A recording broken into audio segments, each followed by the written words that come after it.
Ali, Ali, Ali, Ali.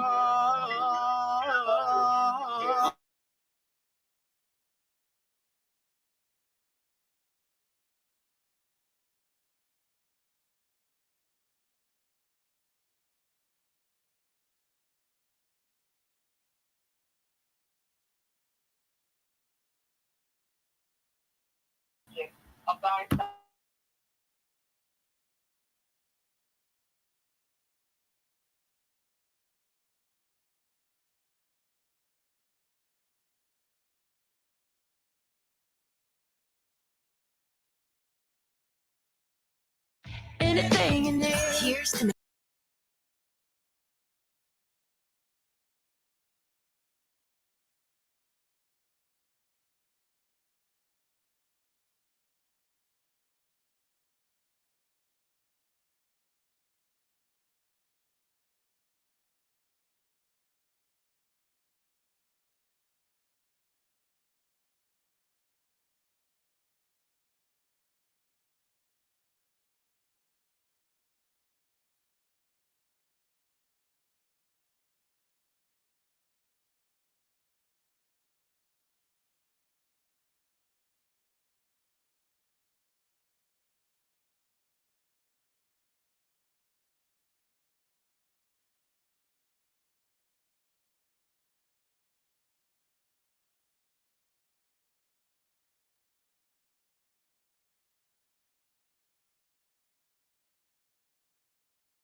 with the divine constitution of Moorish America, salvation, our God, unity, the seven supreme constitutional acts of law. Act 1. The Grand Sheik and the Chairman of Moorish America empowered to make law and enforce laws with the assistance of the Prophet and the Grand Body of Moorish America. The assistant Grand Sheik is to assist the Grand Sheik in all affairs, if he lives according to love, truth, peace, freedom, and justice, and it is known before the citizens of Moorish America. The bylaws. Act 2. All meetings are to be open and closed promptly, according to the Circle 7 in love, truth, peace, freedom, and justice. Friday is our holy day of rest, because on a Friday the first man was formed in flesh. On a Friday the first man departed out of flesh and ascended unto his Father God Allah. For that cause, Friday is the holy day for all Muslims all over the world. Act 3. Love, truth, peace, freedom, and justice must be proclaimed and practiced by all citizens of Moorish America. No citizen is to put in danger or accuse falsely his brother or sister on any occasion at all that may harm his brother or sister, because Allah is love. Act 4. All citizens must preserve these holy and divine laws, and all citizens must obey the laws of the government, because by being a Moorish American, you're part and parcel of the government and must live the life accordingly. Act 5. No organization of Moorish America is to cause any confusion or to overthrow the laws and constitution of the said government, but to obey hereby. Act 6. With us, all citizens must proclaim their nationality, and we are teaching our people their nationality and their divine creed, that they may know that they are part and parcel of this said government, and know that they are not Negroes, colored folks, black people, or Ethiopians, because these names were given to slaves by slave holders in 1779 and lasted until 1865 during the time of slavery. But this is a new era of time now, and all men now must proclaim their free national name to be recognized by the government in which they live in the nations of the earth. This is the reason why Allah, the great God of the universe, ordained Noble Drew Ali, the prophet, to redeem his people from their sinful ways. The Moorish Americans are the descendants of the ancient Moabites, whom inhabited the northwestern and southwestern shores of Africa. Act 7. All citizens must promptly attend their meetings and become a part and a parcel of all uplifting acts of Moorish America. Moorish Americans must pay their dues and keep in line with all necessities of Moorish America, and then you're entitled to the name of faithful. Husband, you must support your wife and children. Wife, you must obey your husband and take care of your children and look after the duties of your household. Sons and daughters must obey father and mother and be industrious and become a part of the uplifting of fallen humanity. All Moorish Americans must keep their hearts and minds pure with love and their bodies clean with water. It's divine covenants from your holy prophet, Noble Drew Ali, through the guidance of his Father God Allah. Prophet Noble Drew Ali, peace and blessings be upon him, founding father and framer of the divine constitution and bylaws of Moorish America. And now that this meeting has been opened according to the triune acts, Acts 1, 2, and 3 in love, truth, peace, freedom, and justice, we say Islam, Islam, Islamism. The providence of Allah is ever all his works. He ruleth and directeth with infinite wisdom. He hath instituted laws for the government of the world.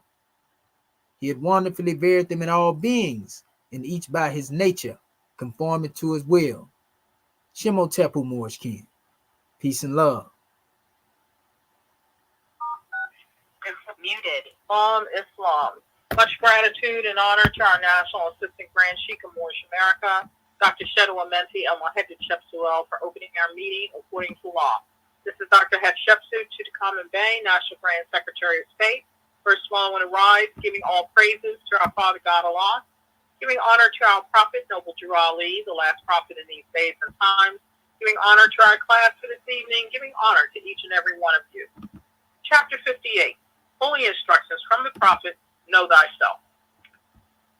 Weak and ignorant as thou art, O man, humble as thou oughtest to be, O child of the dust, wouldst thou raise thy thought to infinite wisdom?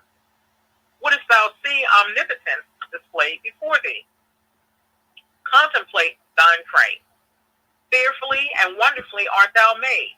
Praise therefore thy Creator with awe, and rejoice before him with reverence. Wherefore of all creatures art thou only erect, but that thou shouldest behold his work? Wherefore behold, but that thou mayest admire them. Wherefore to admire, but that thou mayest adore there and thy Creator. Wherefore is consciousness reposed on thee alone, and whence is it derived to thee? It is not in flesh to think, it is not in bones to reason. The lion knoweth not that worms shall eat him. The ox perceiveth not that he is fed for slaughter. Something is added to thee, unlike to what thou seest. Something informs thy clay, higher than all is the object of thy senses. Behold, what is it? The body remaineth perfect after it is fled. Therefore, it is no part of it. It is immaterial. Therefore, it is eternal. It is free to act. Therefore, it is accountable for its actions. Knoweth the ass the use of food because its teeth mow down the herbage? Or standeth the crocodile erect, although his backbone is as straight as time? Allah formed thee, as he formed thee. After them all wert thou created. Superiority and command were given thee over all, and of his own breath did he communicate to thee the principle of knowledge. Know thyself and the pride of his creation, the line uniting divinity and matter. Behold a part of Allah himself within thee. Remember thine own dignity, nor dare to descend to evil or to meanness. Who planted terror in the tail of the serpent? Who clothed the neck of the horse with thunder? Even he who hath instructed thee to crush the one under thy feet and to tame the other to thy purpose. Islam, Islam, Islam. Today is Saturday, November 25th, 2023. We want to welcome everyone to a Moorish Perspective sponsored by our Moorish American government. Much gratitude and honor to our National Assistant Grand Sheikh of Moorish America, Dr. Shedwa Menti El Mohedded Shepsuel, for opening our meeting according to law. Also to our National Grand Secretary of State, Dr. Hatshepsut Common Bay, for taking registration, along with Dr. Sayanati Muhetsaru El, our National Grand Secretary, Indiana. Our host instructor, National Assistant Grand Chief, Moorish America, Dr. Shedwa Menti El Mohedded Shepsuel. Subject matter coming from Ayat 6 of our subject chapter for the week. Something is added to thee, unlike to what thou seest. Something informs thy clay. Higher than all is the object of thy senses. Behold, what is it? At this time, Moorish Ken, without further delay, we want to call forth our host instructor, our National Assistant Grand Sheikh of Moorish America, Dr. Shedwa Menti El Mohedded Shepsuel. Also, Moors, check your emails for the link to the online class. National Assistant Grand Sheikh, are you available? Unmuted. Islam, can you hear me, Goddess and Queen? Yes, sir. Close as a thought. Praise be to Allah. Islamism. That means Moorish America can hear us. Islam. Islam, Islam, Islam. Islam, Moorish America. Want to rise upon the seven within the circle of justice, mercy, love, and right, and give all praises to the great God Allah, Father God Allah, and honors to his holy prophet, honors to our holy prophet, Noble Drew Ali, El-Hajj Sharif Abdul Ali, that is. We give honors to our Moorish kin once again here, there, and everywhere, and therefore honors to all of you who are continuously honoring yourselves by being yourselves. We give honors to our Grand National Seal. We give honors to our Grand National Emblem, National Flag, Divine Constitution and Bylaws, and honors to all of you who are indeed a living manifestation and personification of everything. And I do mean everything that our holy prophet brought to make us a nation. I want to welcome you to another Moorish Perspectives.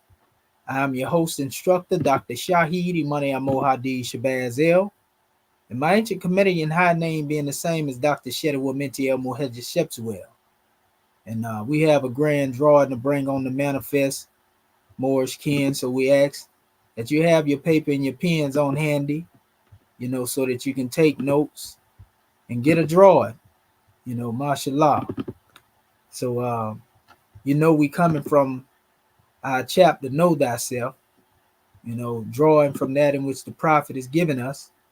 So we encourage our family to most definitely, tune in to what it is that we are getting ready to bring forth. It's going to be powerful measure. and we can learn something and earn something along the way. All we have to do is apply the will and we can elevate. Islam, Islam, Islamism without the schism. Um, I want to start by going into our subject chapter. And family, those who are out here in social media, who may be tuning in as well. If we end up going off, we end up coming back in because we have a few ups and downs with social media lately, but all is well. That too shall pass. So the grand drawing is that we just want our family to tune in, and all is well. We got a grand drawing to bring to our family to give them some understanding. Now what we do with what it is that we receive, that's all on us. All of us have an opportunity to grow and expand and elevate our consciousness. And no man can take that from you. No one can stop that unless you believe that their power extend beyond that the great God has put within you. So we got a grand drawing, family. And our subject title is a grand subject title. And I want to put our measure in here too as well with the ayat that we are pivoting from in the media. Give me a second here. But our subject title is a very powerful measure, family. It will take us further into the knowledge of that which is within the self if we choose to go within the self. You see, as opposed to focusing on this flesh. So this particular subject matter that we have is going to take us beyond the manifest, and take us into the reality of who we are and what it is that we should be demonstrating, contrary to popular belief. Our subject title has already been given in reference to this special measure, and we're going to draw from two areas, though, in our Moorish Holy Quran, and dealing with know thyself. As I said before to our family, we wasn't told to know nobody but ourselves. Study the self. Something is added to thee unto like with what thou seest. Something informs the clay. We already know what the body is said to be made of, right? Higher than all is the object of thy senses. Behold, what is it? What is the object of thy senses? That's the question. Because if we're not confused, then we'll think that we're just talking about the senses. So what is the object of thy senses? Ask yourself that question and answer it. In other words, instead of focusing on the senses, what is it that actually animates the senses? Because surely, what animates the senses would truly be the object, reality, so to speak, of the senses. You see? So we want to keep this in mind as we move through our measure. That way we have a clear conception, of what it is that we bringing on the manifest, family. This is a powerful drawing, and we can't go wrong if we go into the essence of the self and study the self, know the self, and basically begin to instruct fallen humanity by being what it is that you know. You see, because you can't give what it is that you don't have. You can't give what it is that you don't have, family. Many of our people have been taught to view the supreme being, in the aspects of spook outside of the self. And you always hear us emphasize the fact that the Most High speaks to man through man. He sends man to redeem man. And he uses man as a conduit through which to express his essence or his divine attributes, so to speak. We can go all the way into the books in the Piscean records, and we see that when the Most High first made himself known, he actually made himself known according to the Piscean records in the Old Testament, what they like to call the Torah, 5 books of Moses, the Tanakh, whatever you want to call it. He manifested himself to man as man. Now, many of our people may say, wait a minute, what do you mean he manifested himself as man? All you got to do is go to the books and you will see what I'm talking about. You see? Now, this doesn't mean that he limited himself to the flesh. That's not at all what we're saying.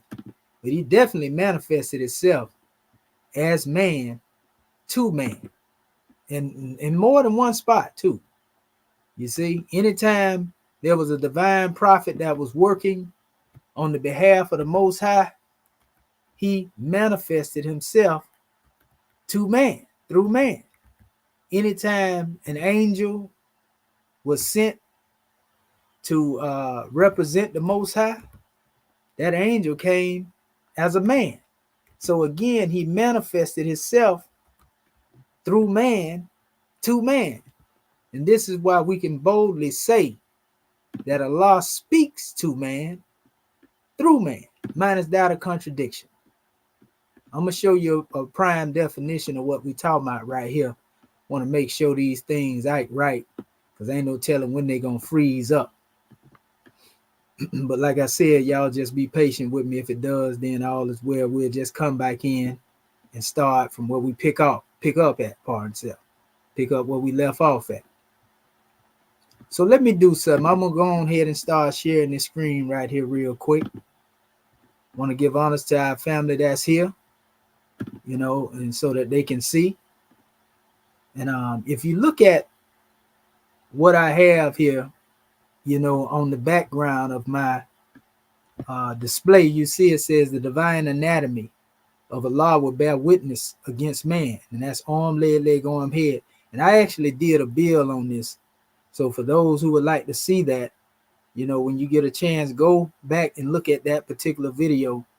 And I go into depth, on how it is man himself, his own actions, his ways, his action deeds, his 5 limbs will bear witness against him. Arm, leg, arm, head. That's the Allah that's going to judge everything that you do, everything that you say, and all of that. So let me present this screen real quick. Okay. Like I said, I'm going to try to move through this thing, easy, because, this connection is unstable. Ain't no telling when it's going to drop. But right here in the book of Genesis, family, I'm showing you here, this is where the Most High was said to appear to Abraham in Genesis chapter 18. Listen to what it says. And you got, the Hebrew, or the Canaanite, or the Paleo, whichever you want. This is really Masoretic. Some people call it Yiddish, but, you got the translation of the book here. Notice it says, and appeared, right, to him. And this is Wayera, right? Wayera appeared, Elah, to him, Yahweh or Yahweh, right? Yahweh. So this is saying that Yahweh appeared to him. Him who? Abraham. You see? And it says, Be Eloni, by the oaks, Mamre, right? He appeared to him in the plains of Mamre, right? Wehu, and as he, Yoseb, was sitting, Beta, in the door, Heolhel, to his tent, Kehum, in the heat, Hayum, of the day, right? Of the day, right? Listen to it now. We already see he's appearing, right? It says, Wayissa. So he lifted Enoch, his eyes, Wayar, and looked, Wahine, and behold, Selosa, Selosha. You see 3, right? And Nasim, men. So This is when Abraham was sitting, and 3 men, Selosa and Nashim, men, 3 men were standing, right? Nasabi, Elal by him, were standing by him. So 3 men were standing by him, right? They appeared to him. Yahweh appeared to him, and 3 men were standing by him. Who are these 3 men? Wayar. And when he saw them, Wayaras, he ran Likratam to meet them. Mipeta from the door, Ha'olhil of the tent, Wayistahu. He bowed himself, right? Aresa, to the ground. So we know if Abraham is bowing himself to the ground, then these got to be some special men, right? Something going on. He's seen this now. This ain't got nothing to do with no parable. So I don't want to hear nobody talking about this was Jesus in the Old Testament. Stop it. That is not what it's saying, people. It's saying exactly what it said, and Jesus wasn't even on the manifest at this time. This is thousands of years before Jesus was even known. So, even though they'll try to hide certain things and tell you this biblically. So it says, Wayomar, and said, Adonai. This is a very important thing too, because Adonai is another title that's given to the Most High. My Lord is what it is translated, right? If now, Masati, I have found hin favor, Beineka, in your sight. It says, El not na, I pray, Tabur, do pass on. It says, Miel, by Abdika, your servant. You see, Abdika, your servant, right?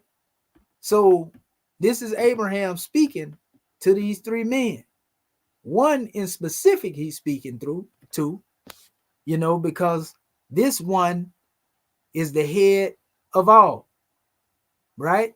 Then it says, Yukda, let be brought, now please, me at a little mayim, water, right? And weigh rahasu, and wash raglikim, your feet, right? And wahisa nu, rest yourselves, to hat under haiz, the tree. So he's telling them to rest themselves on the tree. So Abraham ain't seeing no spirit now. He's not seeing no spooks, family. He's seeing men, and he washing their feet. He done bowed down before him and everything.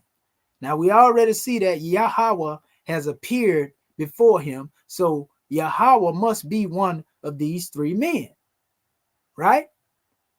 It goes on, it says, We'ekha, and I will bring pat, a morsel, lahim, of bread, wasadu, that you may refresh, lebekim, your hearts, ahar, afterward, tabbaru, you may pass by, ki, inasmuch al upon keen, thus abartim, you have come, al to abdikim, your servant, right? Way you meru, and they said, that's what that means.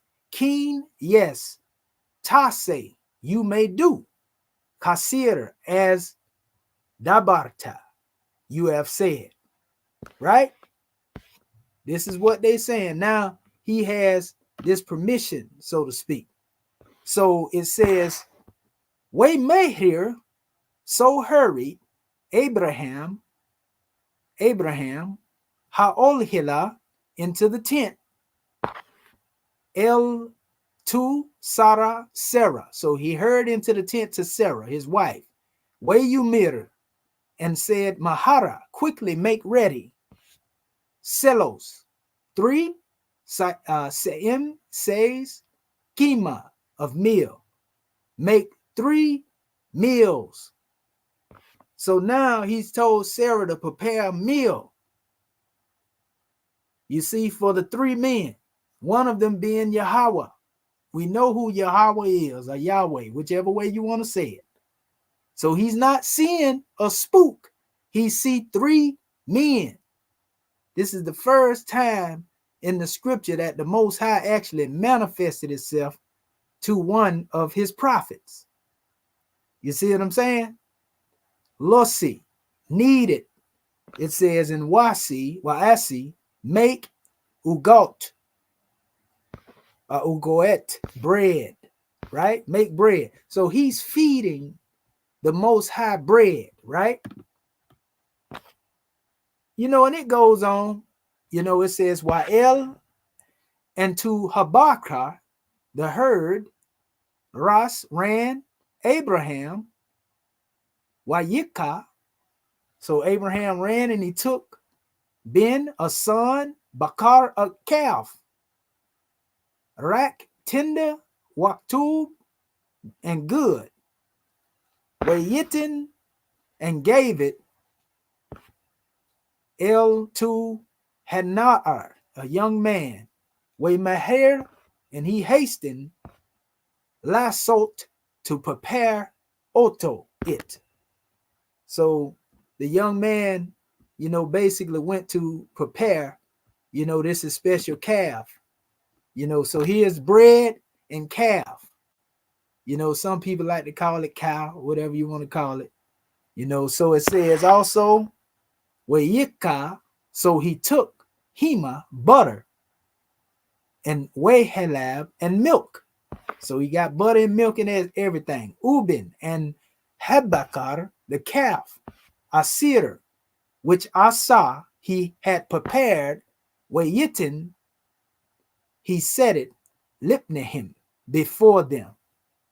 Wehu, and he's right, Omed stood, Alehim, by them, Tahat, under Haez, the tree. Weyu Kelu, and they ate. So these three men, Yahweh being one of them, ate with Abraham. And we can go further into this right here. I just wanted to show you that particular part right there. But you know, this was Yahweh, and for those who don't know and may not be familiar, this is actually him along with the two angels that he brought to destroy Sodom and Gomorrah. So this act basically of what was being demonstrated in Sodom upset the Most High so much to where he showed up himself. So that right there tell you something. Goodness gracious, he actually manifested himself. You see? And there are other places we can show you that the supreme being was said to make itself manifest, like the time when Jacob was said to wrestle with God, you know, and he took names. And I always was funny about that story. I'm like, you gonna whoop God and take name, you know, but a lot of this has to do with, you know, translation and individuals not having a better selection of words and knowing how to express them. Sometimes they try to cover it up with angel of the Lord. But when you see the word Elohim or Yahweh there, you can't just place angel of the Lord. You got to put who the Most High actually is. So, you know, there are many different occasions. Like I said, we can show this. We can show you, you know, where he told Moses, see, I made you a God. I made you an Elohim to Pharaoh. You see what I'm saying? So the term Elohim was made applicable to men, you know, judges. Among men, it was made applicable to the angels in some cases, you know, cherubim and seraphim. You know, this term Elohim, you know, basically represents creative fate, is what we call it in our Moorish Holy Quran. You know, it's important that we have this knowledge. And then when we come into the misappropriation of the New Testament on how they tried to make Jesus be the sole supreme reality, you know, where that actually contradicted them, you know, because even though he represented a God man, he wasn't the supreme reality, you know, because the supreme reality wouldn't be overtaken by his enemies and then cry out to himself in third person and say, why is it that you have forsaken me? You know, it don't make no sense. When the Most High is the one that creates man, he know what man gonna do. You see, he wouldn't take humanity to that through that type of mad human drama. And a lot of that is Greek mixed philosophy, and it has more esoteric information in it than anything else. You see? So once we understand that it's literally saying that there are three men that ate with the brother Abraham, Prophet Ibrahim, Abraham, it becomes plain now that the Most High will speak to man through man. You see? There's even one measure where he speaks on, he wouldn't strive with man because his spirit is of flesh in one of the translations as well. Because we do know that the soul is nothing more than spirit plane vibrating, the ether's vibrating not so fast. So when you get into the sluggish realm of things and you dealing with the manifest, you still dealing with a product of the spirit or the origin, so to speak. And if we want to equate that scientifically, energy would be synonymous with spirit, and matter itself manifested, as a tangible aspect of that energy. It is the same thing. That's why we say matter is neither created nor destroyed. But you can't create spirit, and nor can you destroy spirit neither. You see what I'm saying? We just trying to make it plain to our people that's out there watching. So if it is showed you right here that the Most High would manifest itself in the form of man, then it should never offend you, when you hear the terminology being used in reference to God manifesting itself as a man. Do you know, in most dictionaries, when it talks about the supreme being, God, it actually gives definition, like in my Webster's dictionary, it uses a little g when explaining who the Most High is. A little g, because people like to make an emphasis on big G or little g. But when you hear me say God, like I just said it, big G or little g don't matter. You thinking one thing when you hear that word, because you have been told that God means supreme being. God is the Most High God. All of us have been taught that, but many of us have not done the research to understand this word God, and what the word God entails, and the true meaning behind it, and so forth and so on. So in my Webster dictionary that I have, the second, and this is the new 20th century dictionary, unabridged in the second edition deluxe.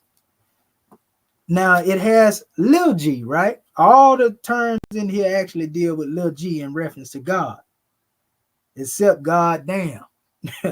But anyway, the first definition that is given for the word God, G-O-D, out of all these definitions, I'm talking about the one from the very top, is good. We all know the measure. If you drop one of the O's, from good, then you get the word God. So good simply means what God is. So let's put that in the context. If we talking about God and they're using little g, they ain't using no big G nowhere in here. When it comes to the definition, they got about 4 or 5 definitions for the word God. The big G and the little g don't matter. We talking about the actual definitions that were given, and this word God actually didn't even exist when Torah was first revealed.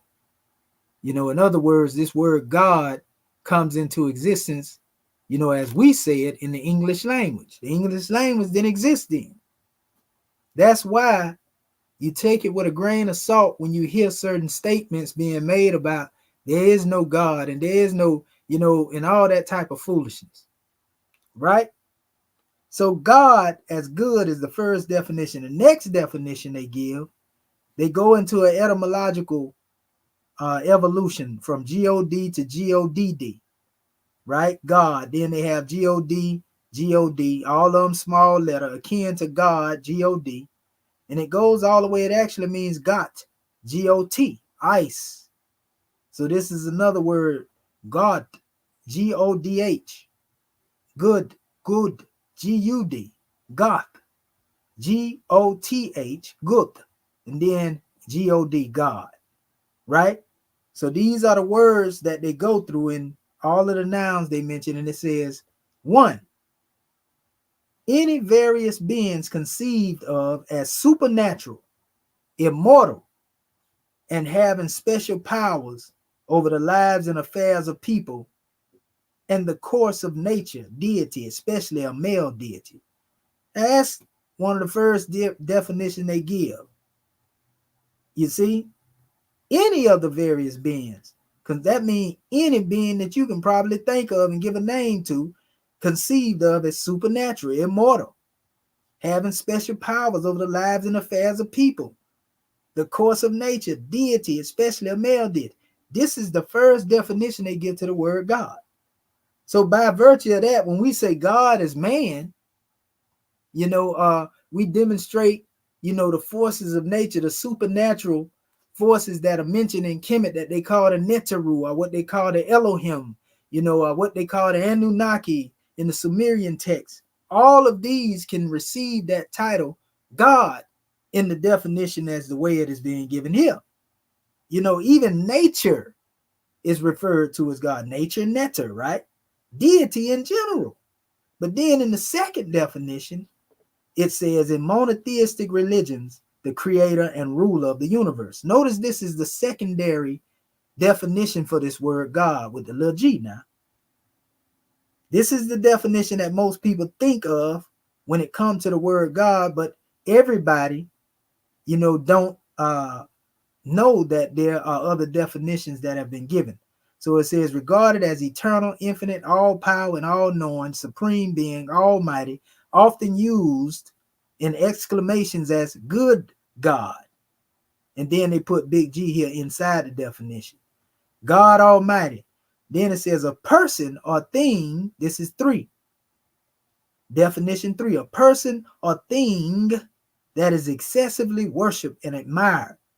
So it can be any person or anything worship or admire, an all-absorbing passion or pursuit or hobby or something idolized. Thou God of our idolater, adultery. So if you have something that absorbs your passion, and it actually, your hobby, something that actually becomes all-consuming for you, that can become your God. You see what I'm saying? If you put all of your thought into anything, it can be a woman, it can be a car, it can be a house, it can be a job, you are molding a God, whether you know it or not. This is why the prophet talk about them gods, in whom we know nothing. This is why it's necessary to know God, or the great God, you see, before you worship him, because you may not be worshiping the great God, right? That's why in Islam, it is said, know me before you worship me. And it's a sin to not know the great God. You see? So anyway, it goes on. It says for an idol. So an idol, and we can see that because we just said, all consuming things, those become idols, right? That's 4. Definition 5, a spectator or auditor in the gallery of a theater. So you got a spectator or auditor in the gallery of a theater. You know what a theater is, right? So this is defined as God. Then another definition, God willing, God is willing. And we need to go beyond God is willing and say God has willed. Because to say if God wills is the place of limitation on the great God. Now, if you're talking about a worldly God, a man, then, you may be dealing with something else. But it says also household gods. In the Roman mythology, gods presiding over the household, but those things treasured from association with home life, right? The house of God dedicated to the worship of God, the temple or church. The house of God is considered God. Know ye not that ye are the temple of God and the spirit of God that dwelleth within you, which temple you are. And if you corrupt that temple, then God shall destroy you. Self-destruction is what we call that, right? We talk about the temple of perfected man. That's the temple of Allah. In the Arabic, they call it Bayat Mamur, the house of Allah, the house of God. The house of God is him. In my Father's house, there are many mansions. If there was not so, then I would have not told you. See what I'm saying? The house of God is God. Keep that in mind. This is what the definition is telling us now. It got God, child, God, damn, which is a cursing, God, daughter, goddess, female deity, a woman of very great charm or beauty or surpassing goodness. And that's pretty much the definition that they give for this word God. But notice the first 2-3 definitions are referring to other than what we have been taught is God. So we got to make it make sense and understand what's being said. That's why we give you the proper name of the creator as being Allah. You see? And we have to understand that a lot of these words that we use to translate, these are attempts to communicate what the Most High has revealed to those prophets. You see, even right here, when you see in the translation here, but we know when we see that word Yahweh, that's referring to the Most High. But if he appeared to Abraham as a man, then this should ease the minds of our people who cringe when they hear us say, man, has a potential to be a vessel for God. We call them God men, and the women too.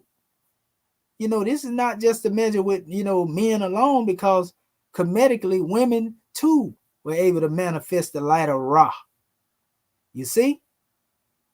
So the most important aspect of having this special knowledge is it brings us back, to what it is that we demonstrate in our subject matter.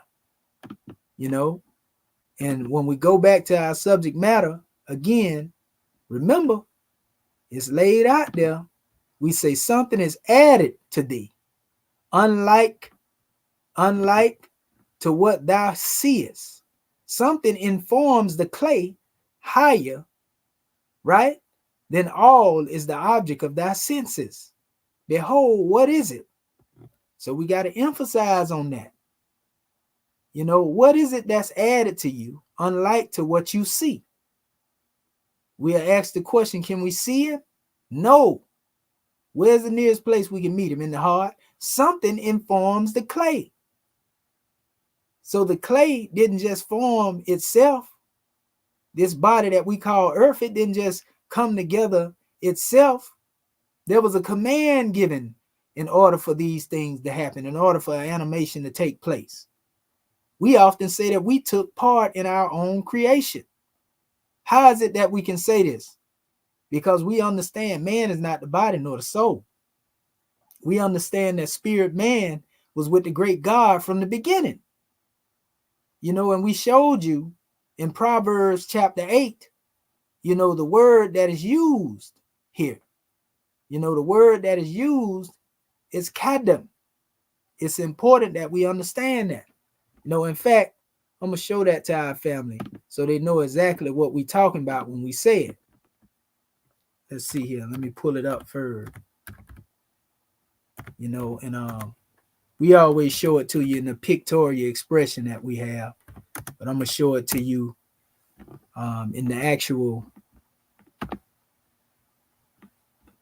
measure that they have here. So let me get it for you, and then once I pull it up, I'll share the screen and show you this. We're trying to go bit by bit and piece by piece so that our family can see what it is that's being said here. Slow the ethers down a bit. That way everybody can have some understanding, so to speak. Okay, so let me see here. Give me 1 second. Okay. A little bit more. And then I'm going to share this with our family. So family, look this stuff up too when I'm speaking. Don't just sit here and listen, and then be wondering what it is that I'm saying. Look it up. so that you can follow me and you'll understand exactly what's being said here. And they say that David or Dawood was supposed to be the writer of Psalms and Proverbs. Some people say that. Allah knows best, but we do know that it was someone other than Yehoshua. So they can't put it on Yehoshua and say that he wrote it, because he actually quoted this book and it came long before him. And a few more of them did too. So let me share this right here again.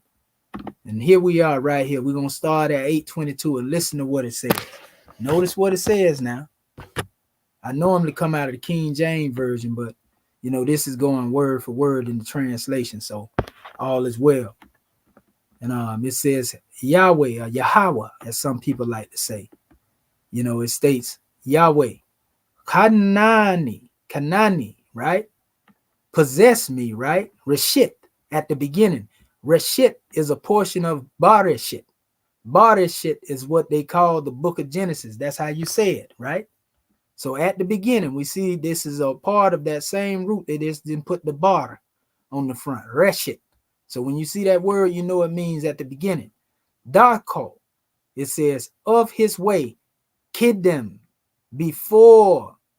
This is the key right here, family.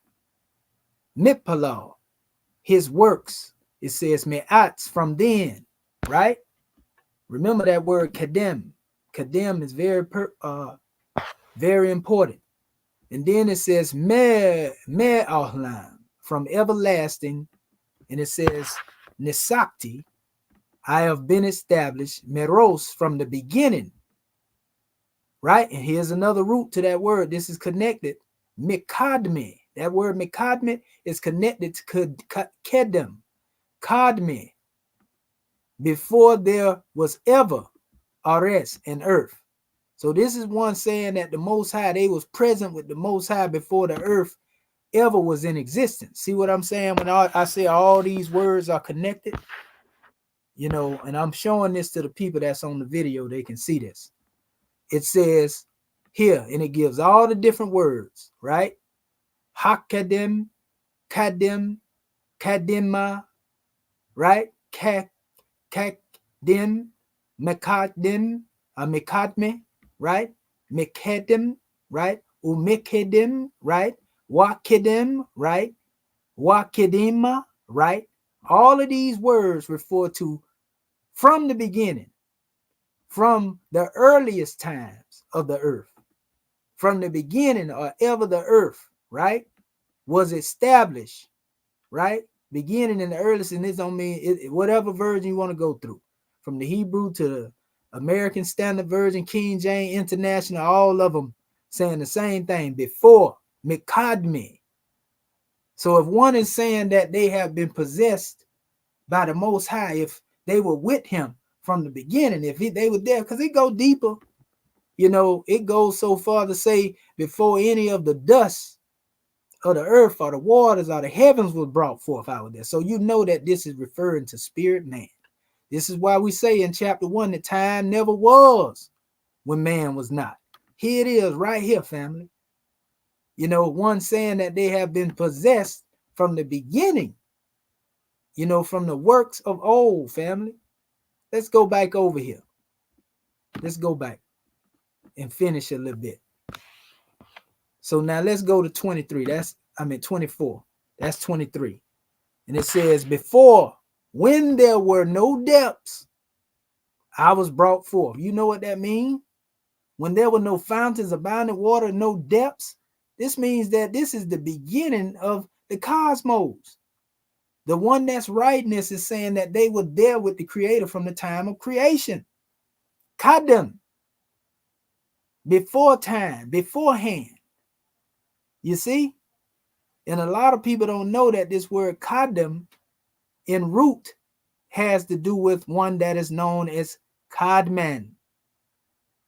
Adam Kadman, the Adam who is known as the pre-Adamite, before the Adam of 6,000 years ago that the European often teach you about.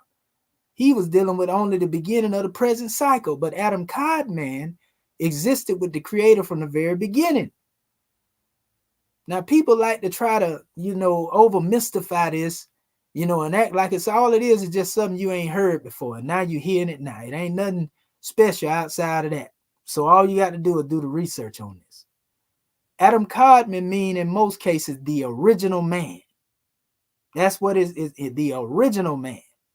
So the original man was spirit man. So when it speaks of one who is made in the image of Yahweh, or really it actually says made in the image of El, or Elohim, or the Most High, it is Adam Codman. And Adam Codman has the ability to cross the borderland at will.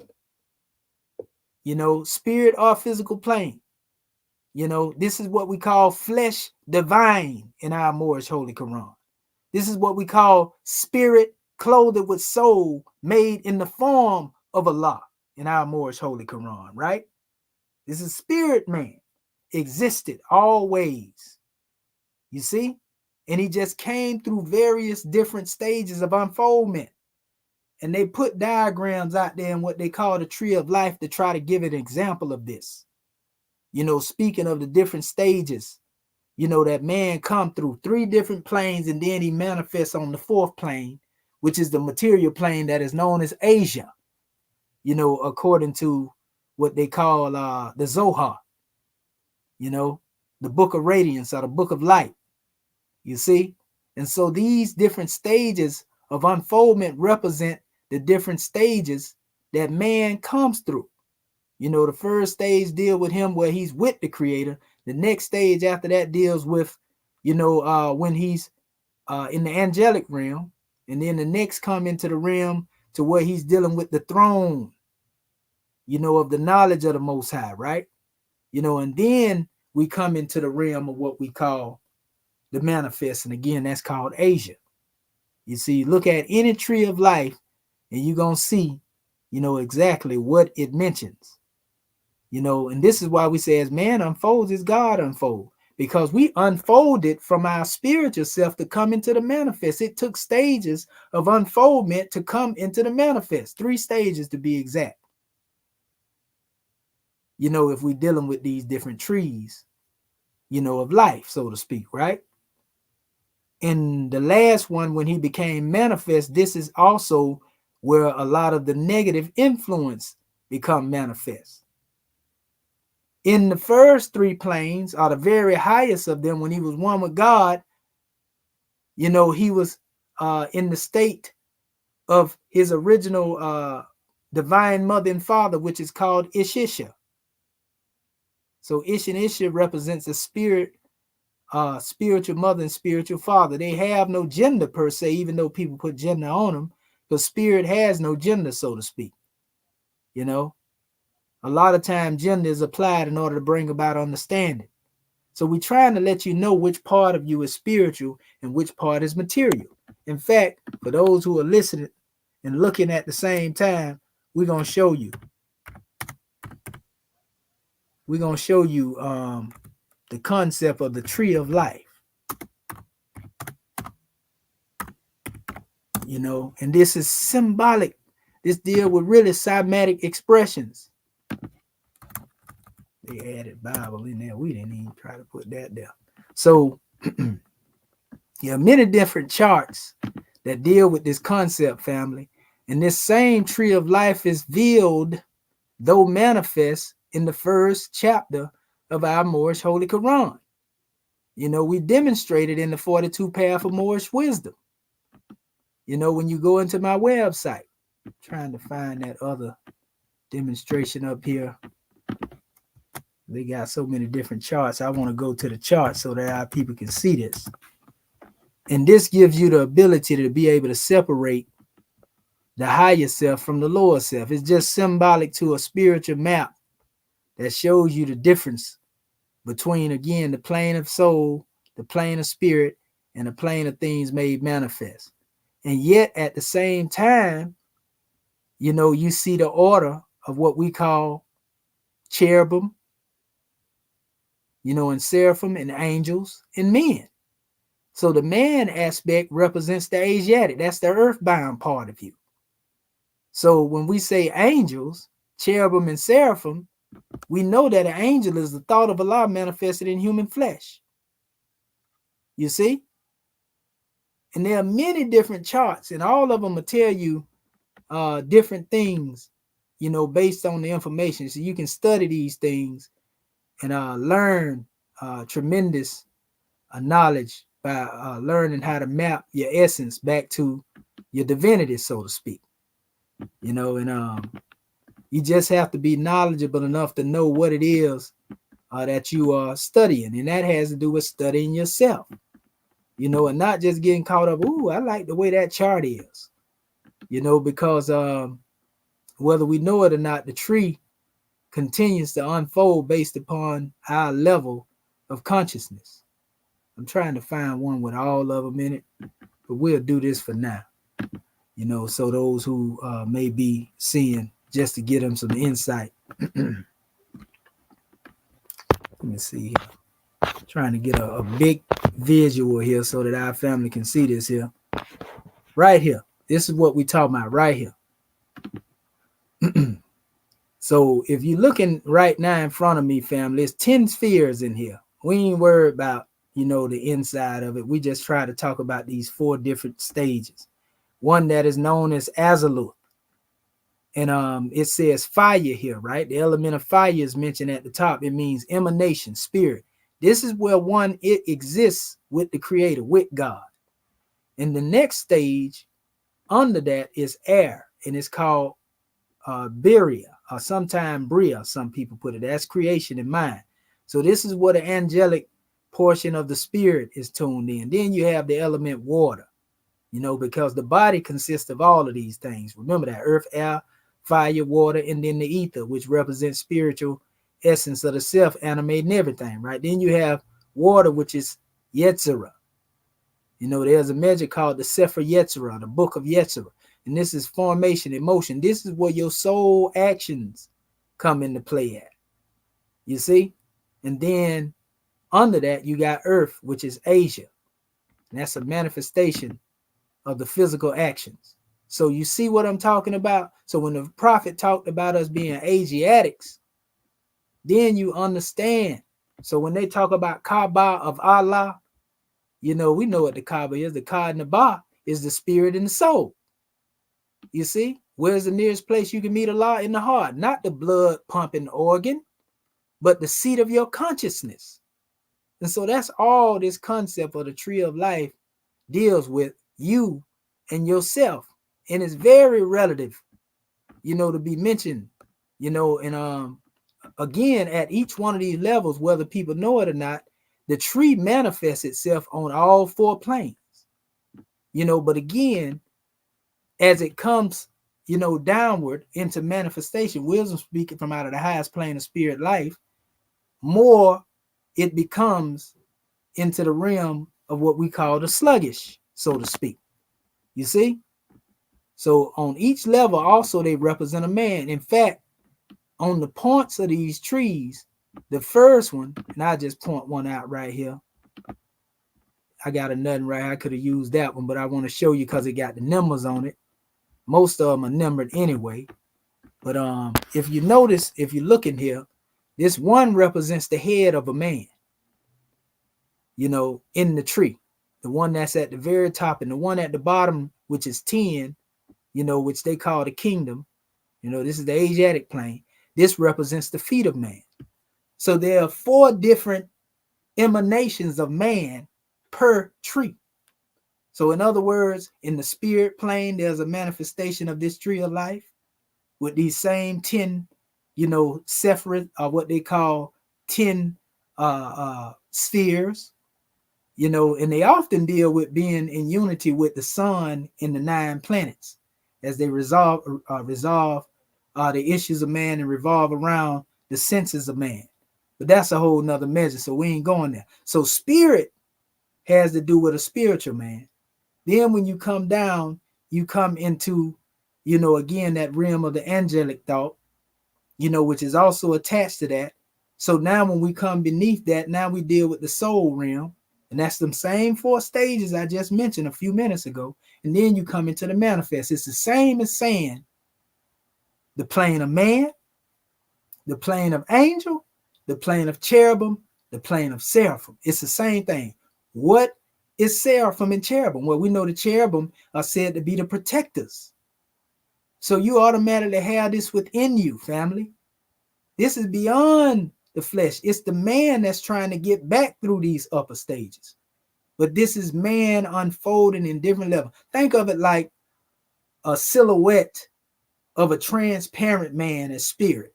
Then when you come to the next plane, it gets darker, takes on more, we can say material-like visual. You can see it better. And then think of it coming more, to the next plane. You can see it even more. And then by the time it hit the fourth plane, now you got a full body. So this is what we're talking about when we say man, he unfolds. But these are different planes that one is actually having to deal with knowing himself. You see, and they even call them 43, different measures. And you see me deal with the concept of the 42 paths of Moorish wisdom, but yet it's actually 43 measures there. But one represents the destination. If you go in my website, 4 and 3 is 7 too, ain't it? So, man, it's very powerful when you understand it. So that's just a map, like understanding. But this tree of life is symbolic to also Kadmon, the original man. The original man is thinker. Original man is a thought made manifest. The original man is spirit man. You see, so now we should have some idea of what it is that is in us that is higher. You see, it is the object of thy senses. It is the source of your strength. Here's another push on the chart right here that may make it plain to our people. Again, Azalus, the archetypal world, which is the plane of will, spirit, right? Emotional plane. Some people, they switch the planes up. Some people do. But nevertheless, they represent the same thing. Yetzirah. But notice on the side of each one of these, there's a formation of the word Yahweh here. That's YHWH. And if you pull them together, we know they form the shape of a man. You see what I'm saying? So the science is that the Most High has always used man to bring forth his bid. When you look into the face of man, you look into the face of the God within. And in the Arabic language, it confirms the same, because it say, whithersoever you turn, there's the face or the presence of Allah. So both the Hebrew and the Arabic agree upon this. This is what the tree looks like. You see, this is the destination that I was talking about that becomes the 43rd. When you put all those planes together, you put the planes together and you get to the plane of destination. That's 4 trees represent different stages of man unfolding. And then when you get to that last one, when you return to the source, that crown jewel, so to speak, that 43rd, because remember, 10 plus 4 is 40. But going through 3 planes, coming from being a man, that represents 43. And that last measure again has to do with the destination. That means returning back to your God self. They call it Ein Sof, the infinite. You see, Ein Sof is a term that they use as well. So for those who didn't know, that's where they use the word Kadam, a Kadmon at. And this is talking about the Ish and Isha state. You see, make no mistake about it. Ish and Isha represent spirit man and spirit woman. How do we know this? Because remember, we showed you that the highest level that we pointed out earlier has to do with the fire. You see, the fire. We said the only way out of the fire is through the fire. I just showed it to you. Look right here. See that highest measure? Right here, Azaluth. It's the archetypal world, but it's the fire. Well, guess what? When you take the name Ish and Isha, the word Yah, a God, which represent this same symbol here as a head, is what unite man and woman. So the triad of Ish and Isha, that means that when a man, and God woman is united, that fire of the Most High being at the head of their house, spiritual and physical house, whole, is what represents twin flame. You see? Let me show you. Ish and Isha. This stuff is out here. We ain't just be talking about this. We don't just be throwing terms around, family. This is real information. I'm going to show it to you. And they spell it different ways too. See right here? It says, it even said right here. Watch this. It says, when a man and a woman don't get along with each other, the yod letter flies from the word man into Hebrew. It says, and the only letters which remain are Aleph and Shin. You see, that together create the word fire, Esh, Ish. You see? So a true man in his Ish state automatically is in unity with his God woman. Ish. That's Shem. That's the Aleph over there, Shem. And you see the Yod is not there. Yod represent that portion which represents the head. So you take the Godhead out of the relationship, then what happened? You see? You ain't got nothing coming in, do you? But again, so unity in spirit man and spirit woman represent the higher self.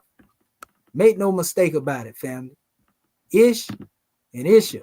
Somebody did a whole video right here. I'm not going to click on that because I don't want my video to get knocked out of here. They always doing that. But here it is right here. This is a prime example of what I'm talking about. If you're looking at the screen, family, and if you're listening in, see Aleph here, Sheen here. Both of these two letters are in the name of Ish, man, and Isha, woman. You see, but what man has here is Yod. You see, and what woman has is Hey. These are the only two different letters. I call them the spiritual DNA. You see, Yod, Hey. That's Yah. So it's the unity of the God man and God woman that is brought forth through the unity of Yah, the Most High. That name Yah goes into the Arabic and becomes Allah. It goes into the Hebrew and becomes Yahweh. It goes into the Kemetic and it becomes Huhi or Ayah. Whichever one you go through, that name is the most ancient name that has been used across the board when it comes to dealing with this science, family. See it right here? For those who are watching, Ish equals man, Isha equals woman. See it? The two letters that's alike, Aleph and Shem. That's the A and that's the SH. And then you see the Yah, head. Then you see in the woman the Hey. So the unity of God, Allah, and man represents a unity of Allah, spirit man and spirit woman. And these are the original parents that we have. So the spirit that we inherit from them and that divinity that we inherit from our spiritual mother and spiritual father, it is that same spirit that informs this clay. It is the object of the senses. In fact, this is the Muslim within you. You see, Asiatic is the earthbound party. That's the physical you. But the Muslim is the God self. You see, the Muslim is the angel. The Muslim is cherubim and seraphim.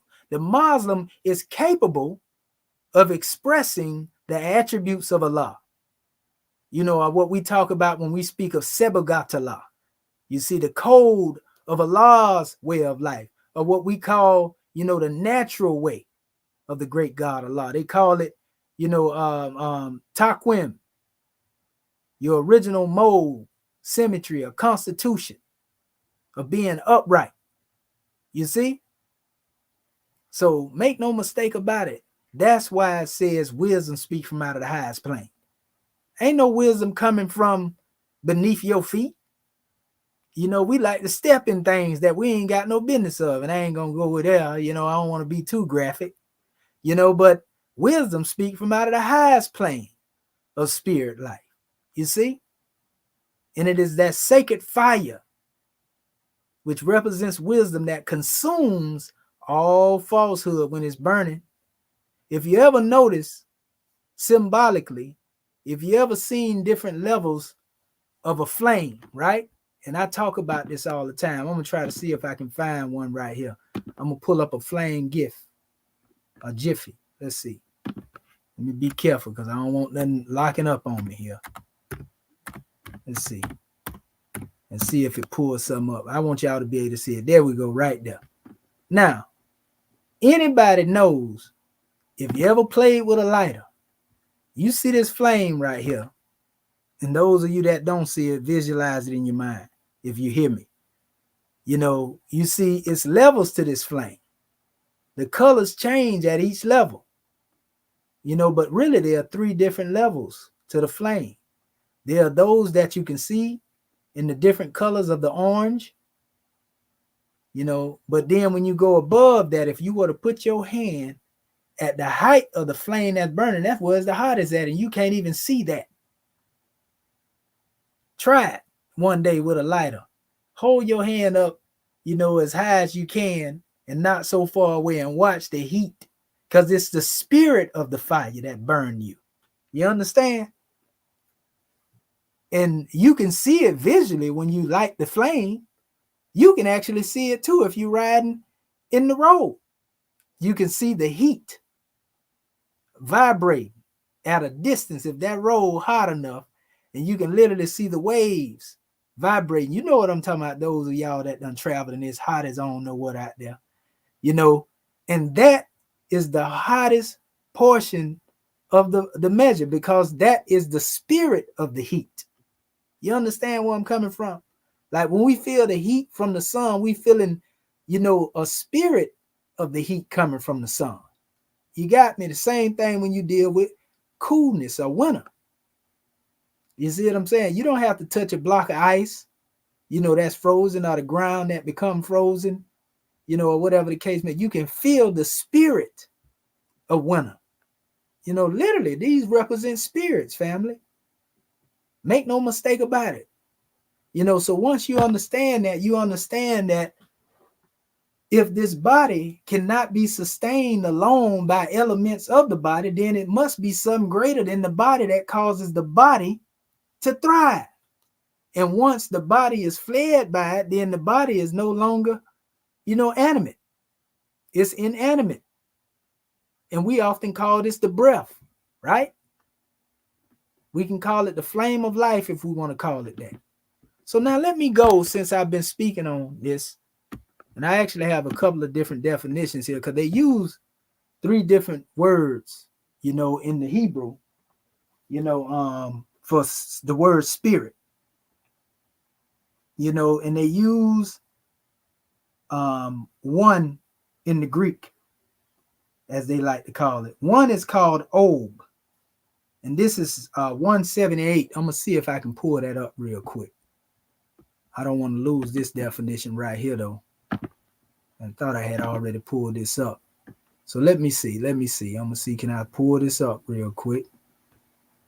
And we'll move from there. I'm going to just hit this and see if it take me there. And then I'll go here. Let me see. I'm going to go here. Go to Strong's. And then I'm going to hit, let me see if it'll pull it up like this. If not, I'll try it another way.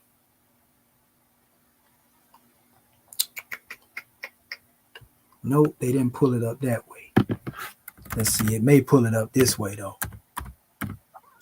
There's one word. I want you to see these 3 words that they use so you'll know what we talking about. I'm pretty much sure that they'll give it here. Let's see. Let's see here. They got a whole lot of words up here. Y'all see all these words up here they got? And most of these words are connected to the other 2 words that I'm mentioning. But I see they're not bringing this one up. Oh, there it go, right there. I think that's the one. Yeah, that's the one. 178. Look at this. Now, this is the first definition that they give for the word spirit, family. So you got to know now. Look at what it says here. Don't turn to mediums or spiritualists, right? Regard not them that have familiar spirits, neither mediums.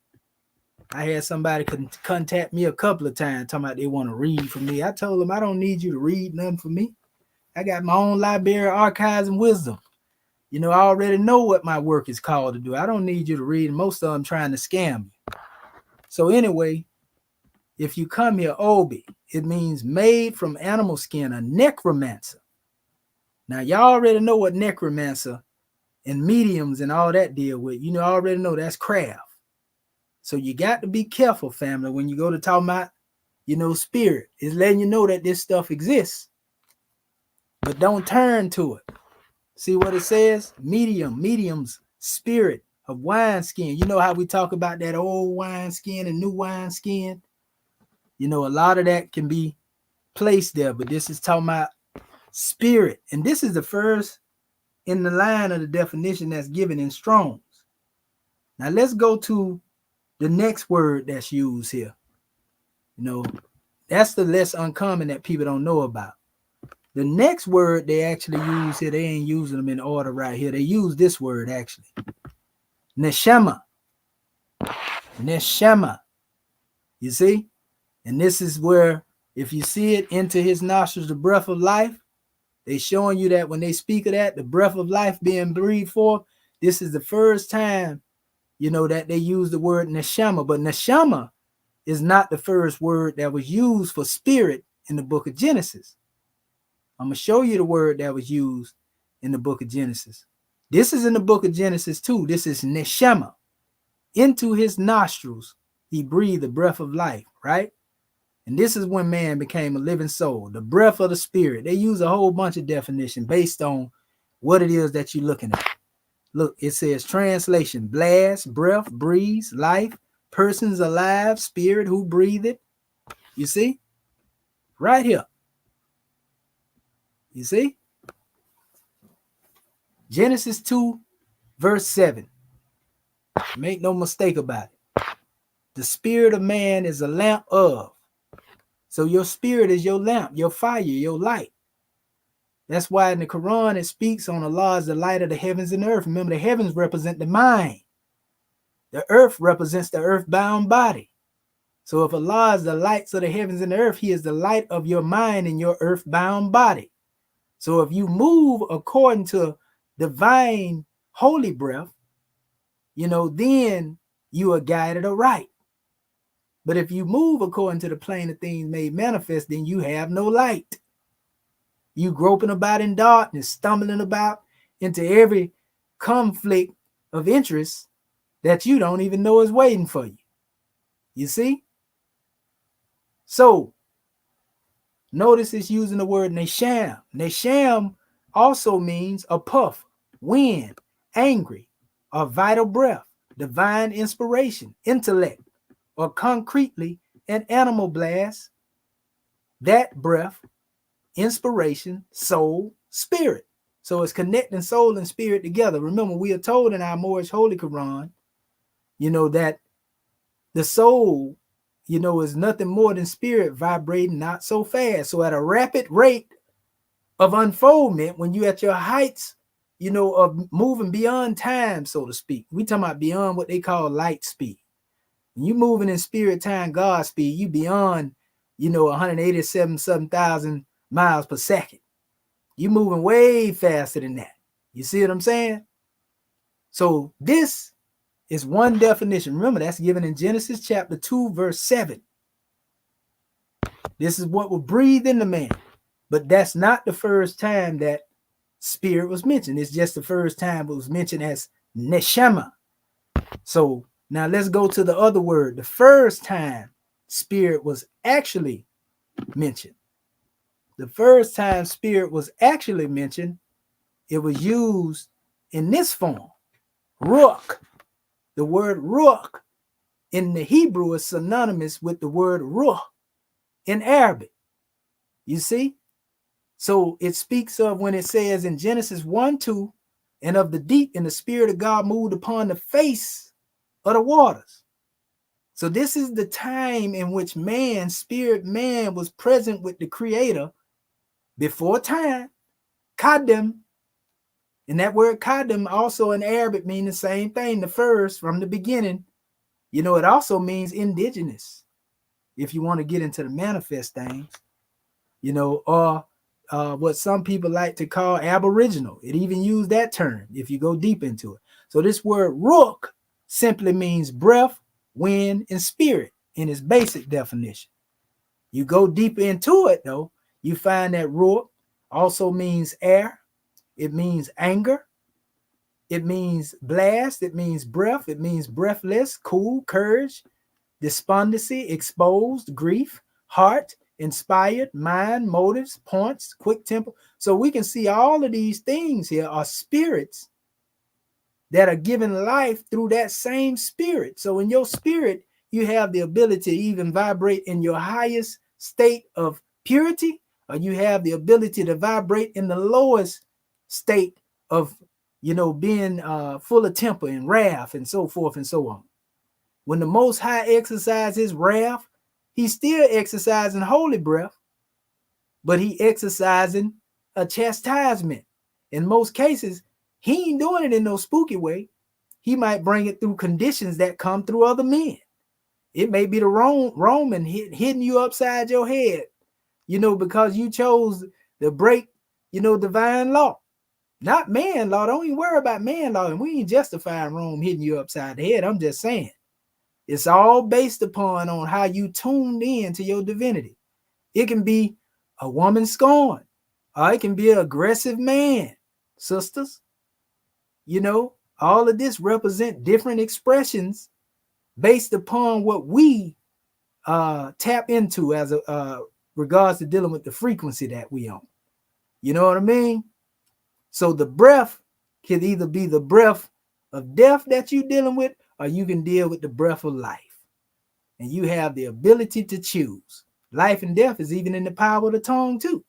All that represents spirits. So what is it that's informing your clay?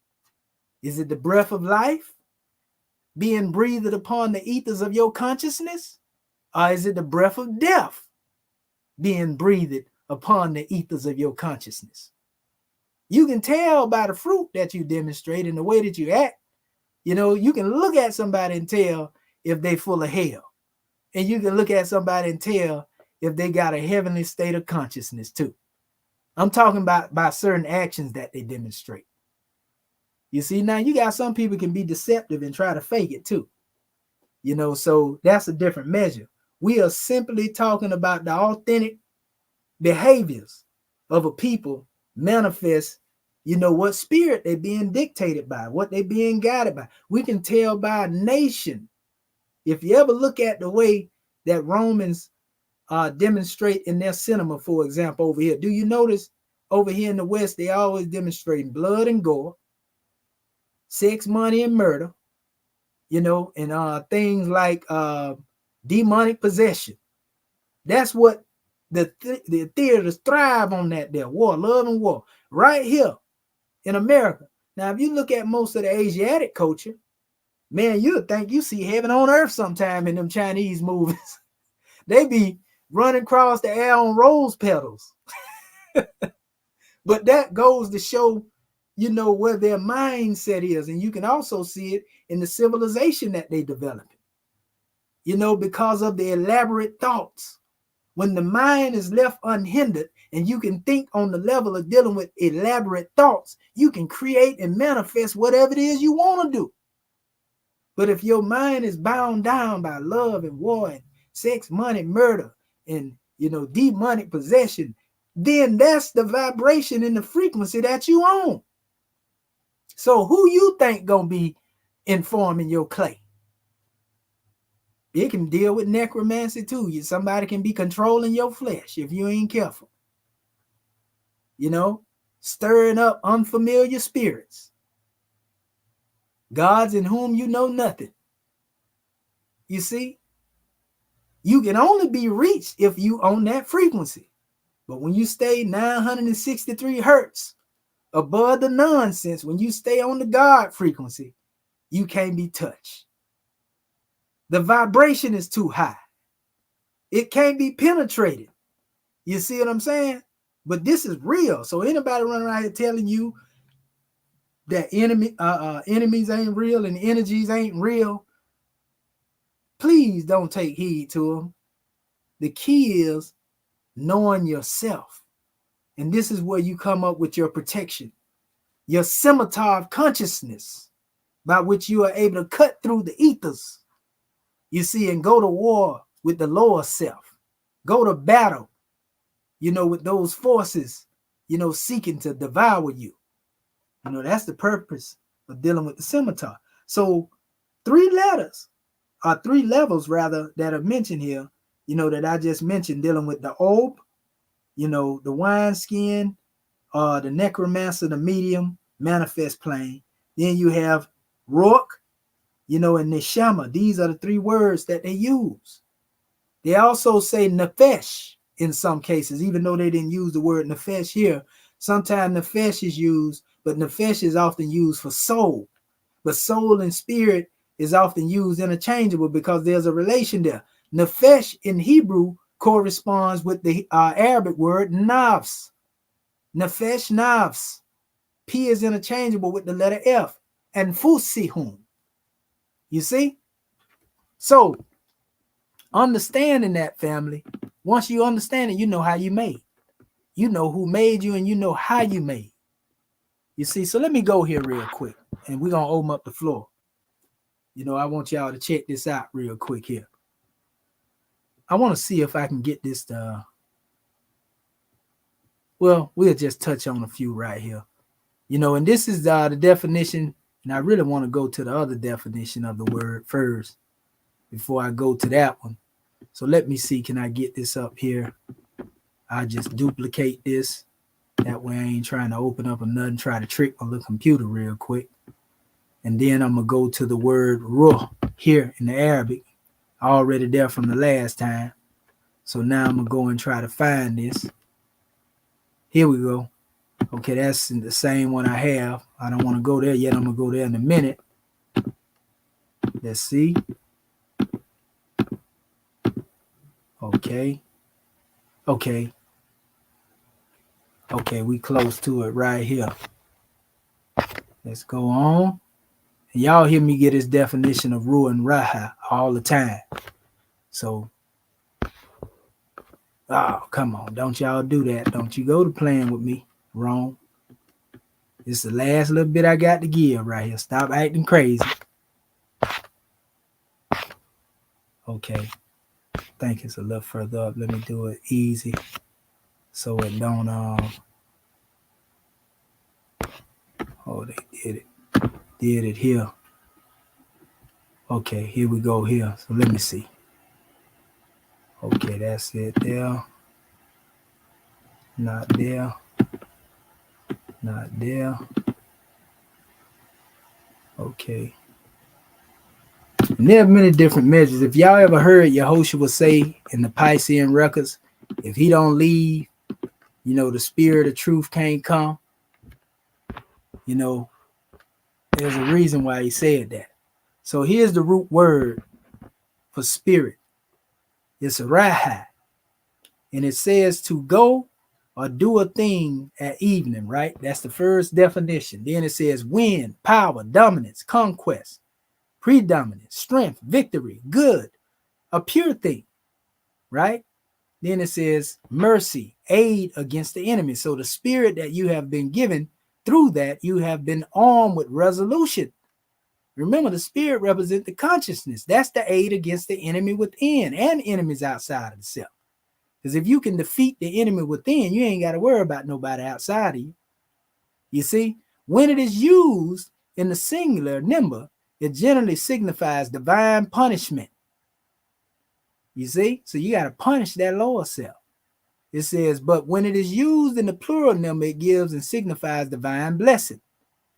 You see, so the punishment comes often to the self when you don't demonstrate the higher self. But when you get a plurality, that's abundance, then this is divine blessing. Ruah, it means mercy. Linguistically, is related to the noun breath of life, has also the significance of rahat, rest from grief and sadness. So you can get in a state of spiritual elevation to where you don't feel no grief. You don't feel no sadness. And most time when you get into this state, it'll always be a lower self-thought that come up there trying to disturb that. Oh, you in a state of peace now. So let me get somebody to call you and try to take you down into the no. Or let me get somebody on the plane of things made manifest outside of you. You know, you at war. Anytime you in your highest state of vibration, family, that's when you need to be on guard. Don't just enjoy the bliss. Oh, it's so peaceful today. No, be on the lookout. Be ready, because they coming. You understand? They coming, especially if you real firm in it. Oh, yeah, they're going to come hard as possible, because it is vibrations out there that don't want to see you in the high state of consciousness, because now you can control the ethers. It says, thus, most appropriate translation for the word or of the word ruh would be given life or life-giving and soothing mercy. The word ruh is often used in the Holy Quran in the sense of divine inspiration or revelation, or wahi, ilham. The Most High gave us this, family. The Most High gave us the ability to demonstrate through the inspiration that he gave us, family. So if you inspired by the Most High, you know, then the Most High is speaking to you, then consider yourself thrice blessed. It's when you stop receiving the inspiration, the wahi, that revelation, ilham, inspiration. When you stop receiving that, that's when you got to be worried. Since it gives life to the hearts that were dead in their ignorance and has in the spiritual world the same, we're getting ready to open up in a minute, family. Function as the soul has in the physical world. It says breath of life, soul, spirit, inspiration, revelation, essence, the Quran. See, the Quran is more than a book. The Quran is ruh, contrary to popular belief. You see, the ruh in you, the spirit within you, is the book. You got to become the message that you bring. Joy is the spirit. Happiness, mercy, life-giving words of Allah. You see, that's the spirit. The prophet's divine message, because of its life-giving qualities. Angels, archangels, Gabriel. And that's the definition that was being given here, you know, that I said I was going to go into. Let's see if it opened it back up to the same thing. Or maybe I have to go into it. Let's see. I know how to get back. If I just hit rule, in certain cases, it'll take me there, but I can actually probably do it this way.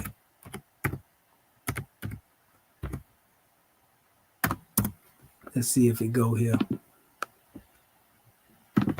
Jabril. You know, this is, you know, when we say an angel is a thought of Allah manifested in human flesh, you know, that's what it's talking about, family. That's the angel. That's that messenger that's in you. Let's see. Let's see if it give it to me this way. Okay. You know, they use the term Qudus, but I'm not trying to get into, you know, the Ruh al-Qudus aspect. That means Holy Spirit. I'm coming specifically right here to Jabril. And the root of the word Jabril actually means Jabbar. As you can see, they keep on throwing it out too. Let me make sure they ain't kicked me off my platform yet. So they starting out crazy already. Okay, so yeah, Jabbar. See, it means powerful. You know, it got a whole bunch of, it can also mean tyrant if you go too far with it, if you raise it too high. But I'm coming down here because it actually deals with connection, like I was saying, the Ruh al-Qudus, the spirit of holiness. You know, the spirit of holiness has brought this Quran from your Lord to suit the requirement of truth and wisdom. The spirit of holiness, Jabril, descends not only on prophets, but also on true believers. So the angel Jabril not only come to prophets, but to men. See, and they use these titles here. The angel who brought the Quranic revelation has been called Ruh al-Amin. You see, that's the spirit of truth, Ruh al-Amin. The epithet Ruh al-Qudus, spirit of holiness. So when Yehoshua said the Holy Spirit was going to come to you, you know, in the spirit of truth, would come to you, it would come in the form of a man that bear the spirit.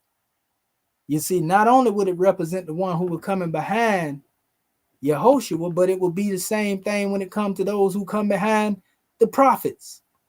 As we can see, we all can be inspired. So there's something that is higher within us that informs the clay family. And there's another measure, in the essence of what it is that we brought forth when we go into our Moorish Holy Quran in closing. There was a drawing that also refers to one more particular measure in our Moorish Holy Quran. There's a drawing here that actually says in Ayat, and I did a portion of this last week. It's actually Ayat 9, where it says Allah formed thee as he formed these, and he was talking about everything in creation that mentioned above that Ayat. It says, after them all were thou created, and this is talking about the physical portion. The spiritual portion of you existed prior to. So it says superiority and command were given thee over all. Of his own breath did he communicate to thee the principle of knowledge. So that same holy breath that you have in you, that is by which the Creator communicates through you, your knowledge. This is the object of your senses, family. Holy breath is the source of the principle of knowledge within you. That's why it says in the Grand Quran is he who has taught man to read. He who has taught man, the Quran. So it goes deep, family. Anytime you're dealing with intellect, you're dealing with spirit, you're dealing with divine consciousness, then you are dealing with the God self within you. You see, this is the God self within you, family.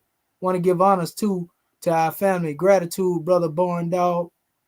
We appreciate you too, family, and honors to all of those who are here.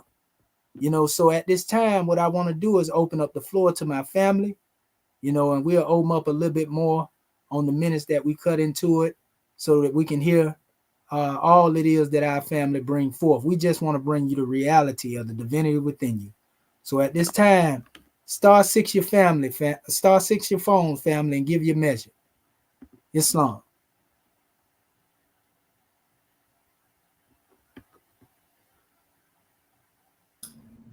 Islam, Sister Curta Bay. What have you to say, Goddess and Queen? Islam. You know I ain't gonna have no crickets on here. Islam. Dr. Dendra Nia Curtis Bay. First, let me rise and give praises to our great God Allah. I give honors to our holy prophet, Noble Drew Ali. I give honors to Act One. I give honors to all my government officials, and I give honors to you, National Sister Grand Sheik, for this powerful class tonight. I'll tell you, these ethers are vibrating high. And your subject on the floor coming from our Holy Quran, our Ayah 6, is that you're talking about something is added to thee, unlike to what thou seest, something informs thy clay.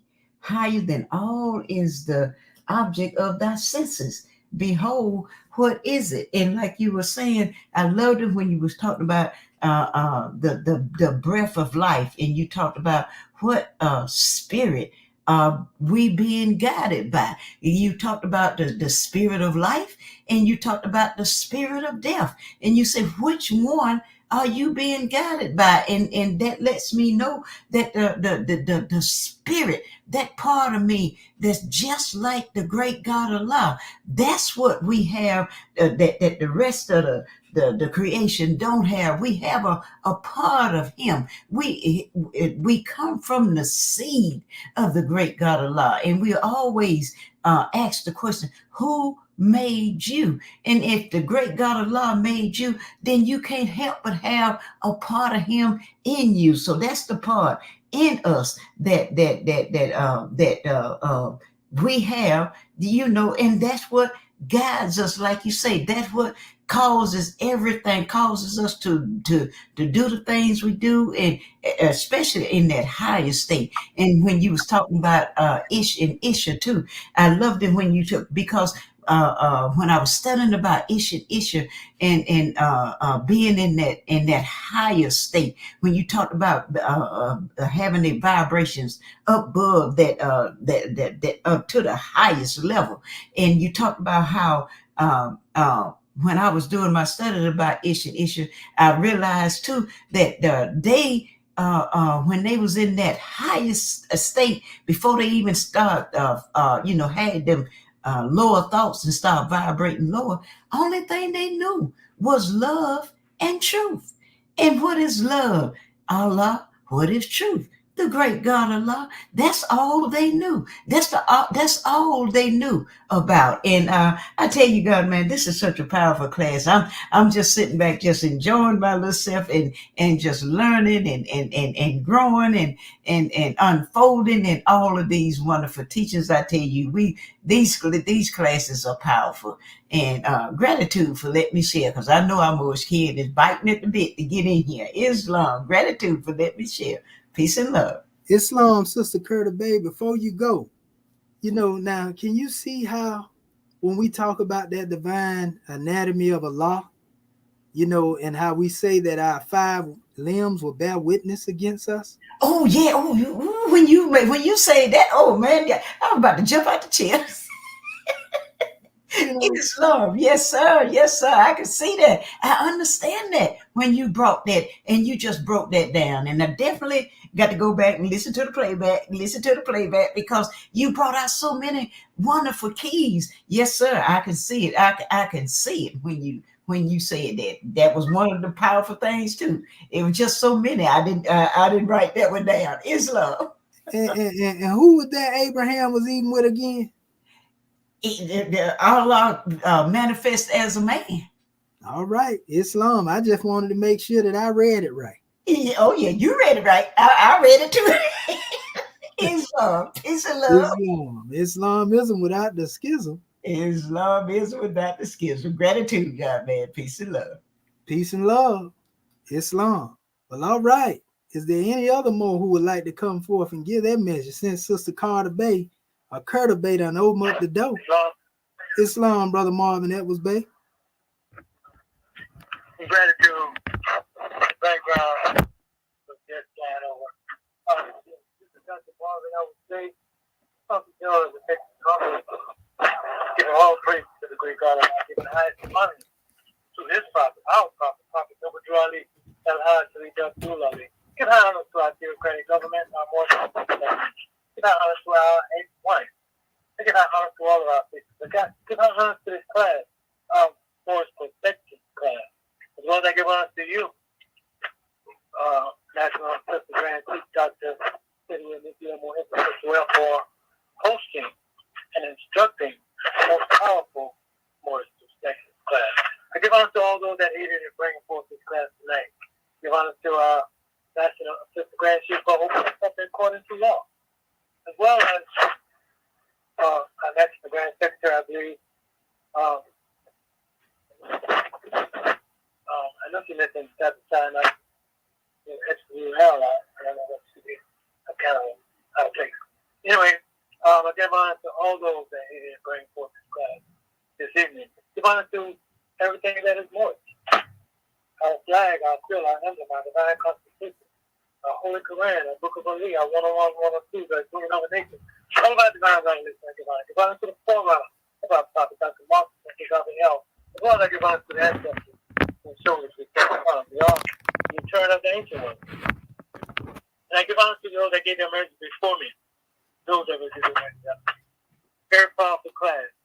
And we're coming from higher six. Something is added to thee, unlike to what thou seest. Something informs thy place. Higher than all is the object of thy senses. Behold, what is it? The answer to that, what is it? It is the spirit of the great God of love within us. Which is our true essence. But of course, I say we do have a soul, and we have this body. You know what I mean? And it's all part of who we are. So this is the way great God created us. And you cover a lot of ground, man. A lot of ground. It's so powerful. You know what I mean? I'm not in a stationary position right now, so I can only speak on what I have that in front of me. And so this was a powerful class, and he just elevated our minds and showed us the true reality of what is being taught here in this particular ayat. And as we, make, all of these lessons applicable to themselves, then it makes sense, as you were saying. And I'm going to leave it right there, because I know there are more going to come in, and I extend that. I say gratitude to God, man, for allowing me to speak. Islam and peace. And gratitude for the measure, brother. Islam and peace. All right. Next Muslim. Islam. Islam. Okay, We're going to Goddess take and the Queen. goddess first. Islam. Come on, goddess and queen. Islam. This is Dr. Aminat Mayat Bey, Surf Angel number 69. Again, I rise, giving highest praises to the great God Allah, highest honors to Prophet Noble Drew Ali, high honors to Moorish American government, Act 1, highest honors to all the Moors that spoke before me and those that speak after me. Islam.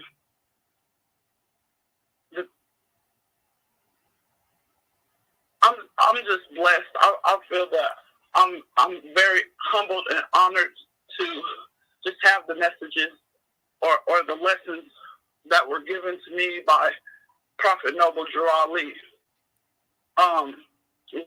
Knowing that who made me, the great God Allah, understanding that is what is added to me as I came out of the realm of sleep, to have that great grand understanding that the spirit is within me and not outside of me, to have the tools and the keys so that if I ever find myself dropping down low into the murky ethers, I can rise up again to remember that who made me.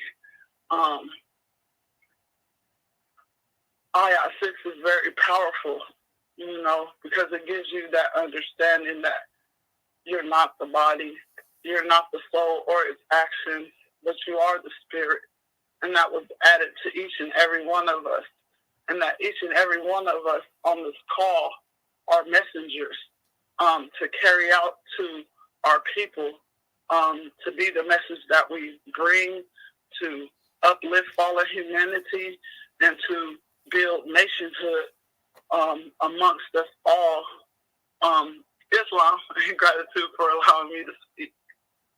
In Islam, goddess, gratitude for the measure. Praise be to Allah. Islam. All right, brother. You can come forth now, Muhammad Bey. Islam and gratitude, National Assistant Grand Sheikh. Islam. I am Dr. Gerald Hamid Muhammad Bey of the South Carolina Consulate. First, let me rise in praise of our Father God Allah, who is the best knower and the best arranger of all things. I give the highest honors to his holy prophet, our holy prophet, Prophet Noble Drew Ali. He is the last prophet of this new era of time now. He is the seventh manifestation in divine flesh, the seventh angel, El-Hajj Sharif Abdul Ali. Giving much love, honor, and respect to you, our National Assistant Grand Sheikh of the Moorish American government and its nation, for this divine class, these divine lessons and directives as brought to us from our holy prophet, Noble Drew Ali, and giving honors to all those in attendance and to everything Moorish. I give honors to our Grand National Seal, our Grand National Emblem, and our Grand National Flag. And I give honors to this theocratic government in which we all live and can live. Give honors to Marcus Messiah Garvey L., the forerunner who opened up the way for our beloved Prophet Noble Drew Ali. And I give honors to all of our Moorish kin on this Moorish Perspective National Conference call. I give honors to all of the guests, the public. I give honors to absolutely everyone that's on this National Moorish Perspective Conference call this evening. I give honors to those that spoke before me, and those that will speak after me. And I give honors to absolutely everything, Morris. As always, grand man, this is a divine class, and you always expound upon things in a way that everyone, that no matter what state or station they're in, can get something to raise themselves to a higher station than they were. Gratitude. Oh man. Ayat number 6. Something is added to thee, unlike to what thou seest. Something informs thy clay, higher than all is the object of thy senses. Behold, what is it? Oh man. And listening to the class, in the presentation that you made, grand man, about the Ruach, or the Holy Spirit, the breath of life. I was automatically, this is our chapter. We know chapter 58 in our Moorish Holy Quran. Holy instructions from the prophet, know thyself. So automatically I had to be drawn to the chapter itself, especially when we're talking about what is it. So the first thing I was drawn to when I go to verse number 4. Verse number 4 in this chapter, chapter 58, says, wherefore is consciousness, and this is what you spoke about. Wherefore is consciousness reposed on thee alone.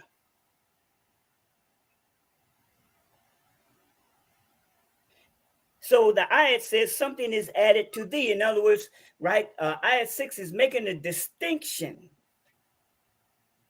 about man. We say spirit man, which includes, right, the goddesses and the queens, the women. Something has been given to us that distinguishes us from everything else in the creation of the great God and Father of the universe. This ayat lets us know about a part of it. Consciousness is reposed upon us alone, and hence it is derived to thee, given to me, given to you, given to us. Now, from the Moorish perspective, when we go into our teachings, this consciousness, again, Prophet Noble Drew Ali, he teaches us, the question is asked, what is man? And the answer is, man is truth and falsehood strangely mixed. Wow. So when we're talking about this particular consciousness that is talking about here, this consciousness is this, as you spoke about, is that spirit. What spirit is that? It's the spirit of the truth. Again, in the divine lessons and directives from our beloved prophet, the prophet taught us, he asked the question, what is truth? Answer, truth is art. What is art? Art is Allah, the great God. So this thing that is added unto us, that distinguishes us from every other thing in his creation, is that truth. It is actually a part and a partial, and you touched on that also, of himself. It is, when you say that, essence.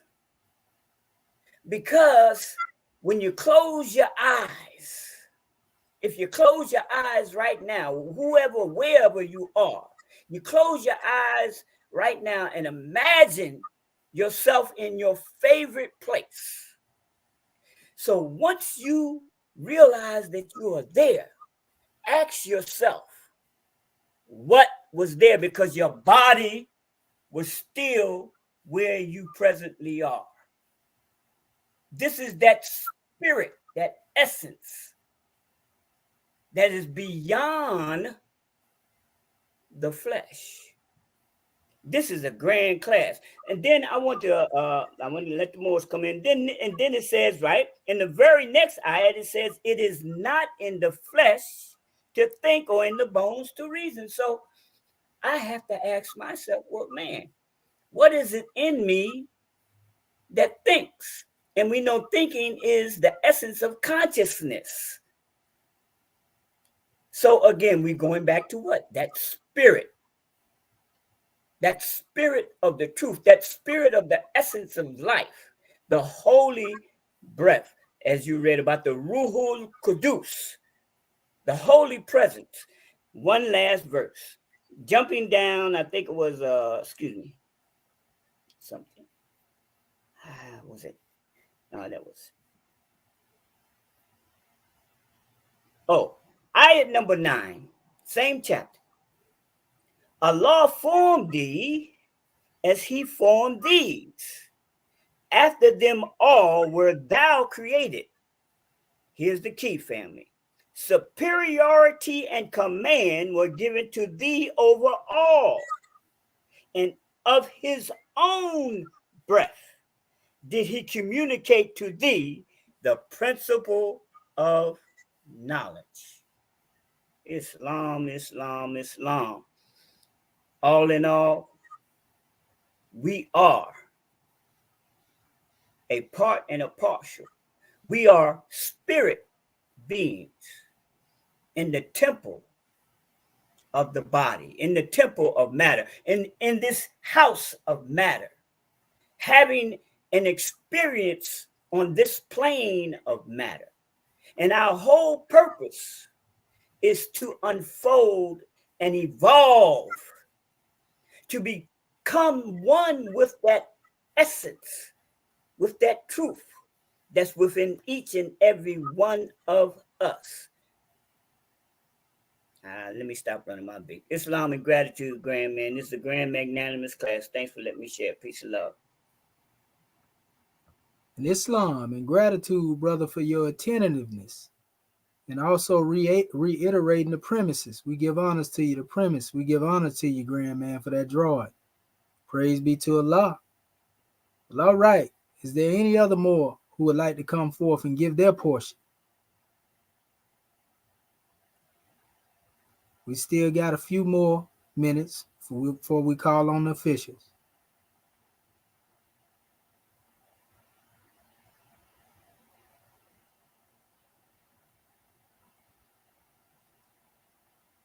Well, okay, I guess y'all full then, huh?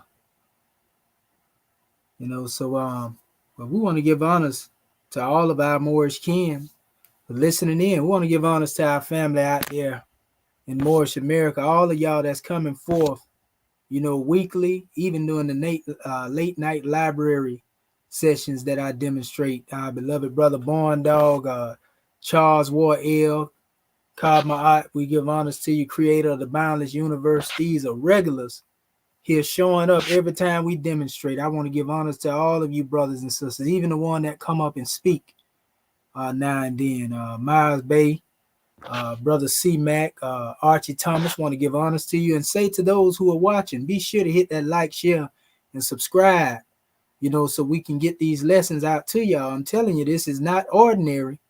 What we demonstrate here. This is something that you never heard before coming from the Moors, and we're going to keep giving you the truth. We're going to go deeper, so you don't want to miss this information, family. We got a lot to bring forth, and it's so great that we have to bring forth that we got to do it by degrees, and give our people a time to digest what it is that we bringing forth. So let the world know what it is that we have to bring. We look forward to those who would like to come forth and give their mentions as well. So all is well. What we'll do real quick while we giving honors to our family, just in case some of our family may want to come in give a little portion before we go to the officials. Our brother Carbon, Dark Matter, we give honors to you as well, family. And blessings again from our family, Born Dog. We appreciate, the donation, family. We love you. Facebook user, honors to you as well, family. Honors to you.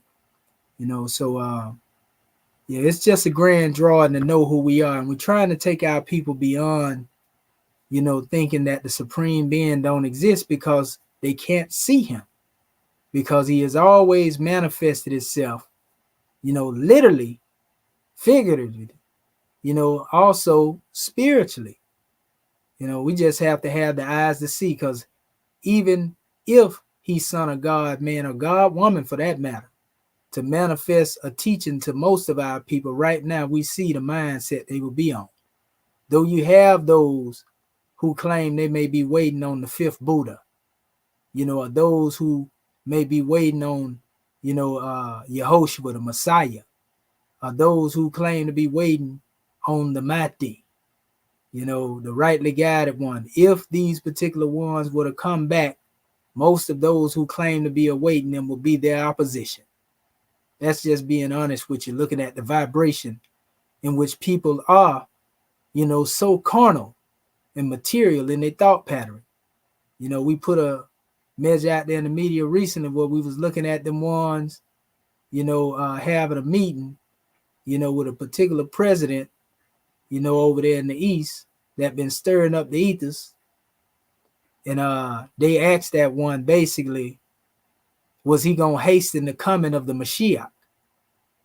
You see what I'm saying? As if he had the power to do so. And he was like, I'm trying. And I'm like, well, who are these individuals to where they can make the Mashiach come? Because, in certain doctrines, some people don't believe the brother Yehoshua manifested yet.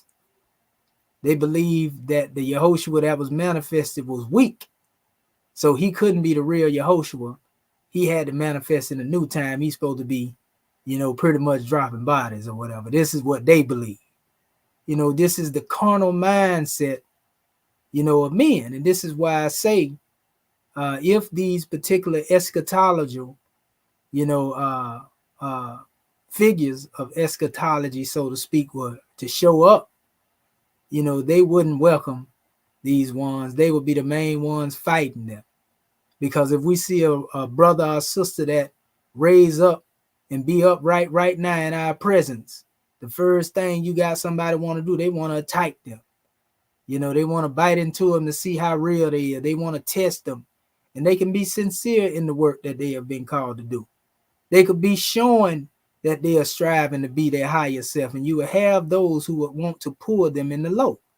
This is why I know the same people that claim that they are waiting on the fifth Buddha, the same people that claim they waiting on Jesus or the Messiah, are the same people that say they waiting on a Mahdi, a rightly guided one, or a master teacher, or somebody to come change the condition, will be the same people that will be there trying to assassinate their character, the same people that will be there trying to tear them down, the same people questioning their divinity. How do I know this to be a fact? Because I don't consider myself to be neither one of those titles. And I see how I am attacked as far as dealing with the truth that I try to bring to the people. So I know if them ones come through here, that everybody claim they waiting on, they're going to do the same thing. And that's why maybe it's said that when these ones come, they ain't coming talking. From what the book say, the book coming saying that they coming with the scimitar. Well, we know Moses had a staff during his times. He was splitting more than the Red Sea too. So we just say gratitude to our Moorish kin, and all of those who are demonstrating in the higher self, and that's all I have to say, honors to the family. And we're going to open up the floor now for our officials. And we'll start by calling on the goddess and queen, Sister Alseta Moonel. Islam, you there, goddess?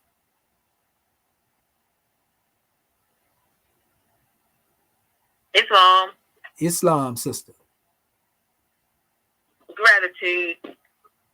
First, let me rise and give all praises to Allah and all honors to our Prophet Noble Ali, honors to our Moorish American government, the officials of our government, and our citizens, honors to our National Grand Secretary of the State of Indiana, Dr. Sanatini Heteruel, for taking registration and reading our subject chapter of the week, along with our National Grand Secretary, Dr. Shepsi Tutankambe.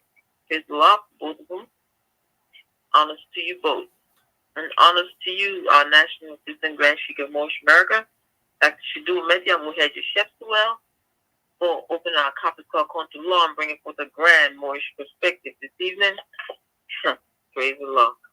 Honors to all our Moorish kin and our guests on the platform that brought forth their grand measures of understanding, and those that are listening to the truth that Allah is bringing forth in the measure that they can understand and build upon and grow and unfold from into the gods and the goddesses of our Moorish American nation that our prophet established for us, so that we could do what? Save ourselves with these divine enzymes that he's given us to learn from, to teach from, to use, to demonstrate, to practice, to show the love, truth, peace, freedom, and justice that comes forth as a nation of people, as divine ministers, as citizens of Moorish America. It's indeed an honor. Islam. Something is added to thee, unlike to what thou seest. Something informs thy claim. Higher than all is the object of thy senses. Behold, what is it? Islam. This is a grand class of Sister National Grand Chief. And it's a blessing to see that we as a people is demonstrating the consciousness that Allah has blessed us with. And it's such an honor to see that. That was my answer last night. Consciousness. What should one be grateful for? The awareness, wakefulness, alertness, responsiveness, knowledge of the existence of, sensitivity to, consciousness, mindfulness, perception of, all these are dealing with the consciousness. That is the connection between what? Man and Allah being one. That spirit man, the God man. One of the things Allah gave us to make sure that we are always able to reach Him. Like we are taught, pray is talking to our Father. Silence is listening to our Father, God Allah. Only consciousness, not the only thing, but looking at what we're dealing with, looking at this subject matter. What is it? Behold. And how do you behold something that you can't see unless you dealing with divinity and knowing the Spirit is one and a part of Allah? Knowing that one's existence has to be coming from a supreme source, a divine source. There's no other answer to the question. It must be coming from a supreme source, a divine source. And this is what makes us strong as a people, because that divinity within is something we have never questioned, because we know what it is. It doesn't matter what walk of life one takes. We know that Allah, by whatever name we call him, is the great God. And that in itself keeps one in tune and aligned with the universal order of things and Allah, the great God himself. This was a grand class, more beautiful. Islamism. Peace and love to all our Moorish kin. Islam. Islamism without the schism. Gratitude, goddess and queen, for that drawing. Well, all right. Let us move forward and call forth our National Grand Mufti, Dr. Kunchu Ma'ak Herubay. Islam, are you there, Grand Man? National Islam. Grand Mufti, Islam, Grand Man. Yes. How the brother? Islam. And the tribe. All praise Allah, all is well. Islam. We rise. First and foremost, giving all thanksgiving, adoration, worship, and praise to our Father God Allah, the great God of the universe, most magnificent and the most wise. Give the highest honors that we can give to his prophet, our prophet, the last prophet of these days and in these times, our prophet Noble Drew Ali, the savior of humanity. Give honors to his forerunner, Marcus Mosiah Garvey, and we give honors to his government. Our government, the Moorish American government, the government in which we live, according to Act 6. We give honors to the officials of this government, our divine ministers, Cliff Angel, Mufti, our royal council, our secretaries. We give honors to our citizens, the Moorish Americans. We give honors to our flag and our divine constitution and bylaws, our Holy Quran, our Grand National Seal, our Grand National Emblem, and our Book of Fire, the Exhuming of a Nation. We give honors to everything that is Moorish. We give a special high honors to you, National Sister Grand Sheik, Dr. Shadu, Amindi Amendu Shepsuel, for bringing forth the grand Moorish perspective. Give honors to all of our Moorish kin who have spoken before us, and to our Moorish kin that will speak after us. We give honors to you, angels. Just continue to give the honors where they're due and honoring all true and divine prophets.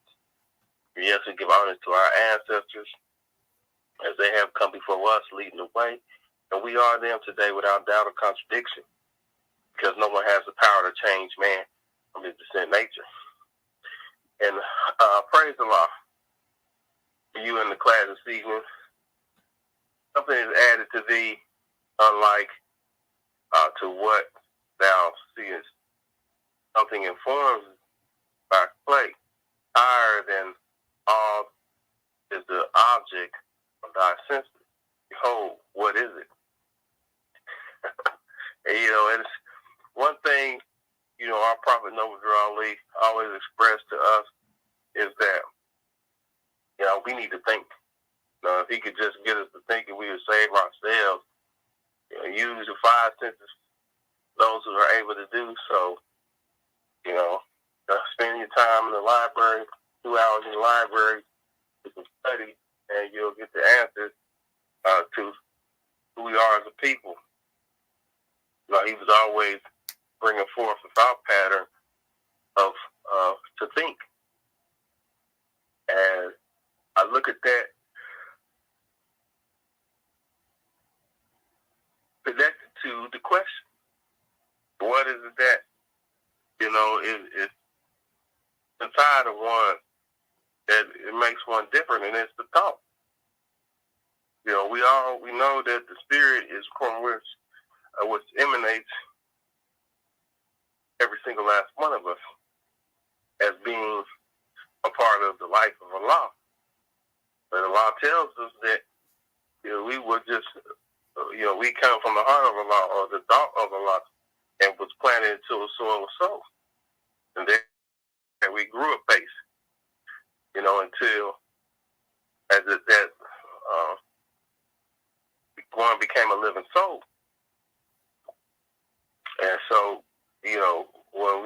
talk about the object above all their senses, and we know the senses are dwelling on a material level, a manifest level. We know it stems from the low of the soul because it tells us in chapter 1 about how, the odors and the sweet sensations and these things became a body beautiful.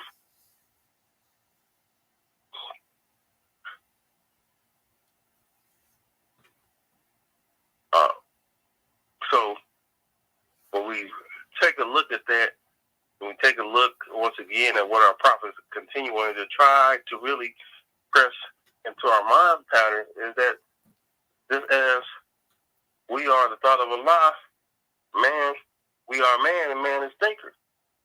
And it's the thought patterns is what separates us from the rest. It's why we have dominion over the plane of soul and the plane of things made manifest. While other ones are reactive or even just bound to obeying the law of Allah. We have the ability to think and to read them and to go against the orders of Allah. Of course, for our own detriment, but it is still a choice that one is given. And that comes with the understanding that we have the power of thought. And thought can be destructive just as it can be constructive. And the thought of us as a people in this day and time has to be one of constructing a unified thought pattern, a unified basis in which we solve our problems. Because it's going to take all of us to solve these problems that we have. Negro problem, most importantly, because it's in that Negro problem that we find ourselves locked into servitude. Someone else instead of to each other, which would strengthen us, which would enrich us, which would secure us.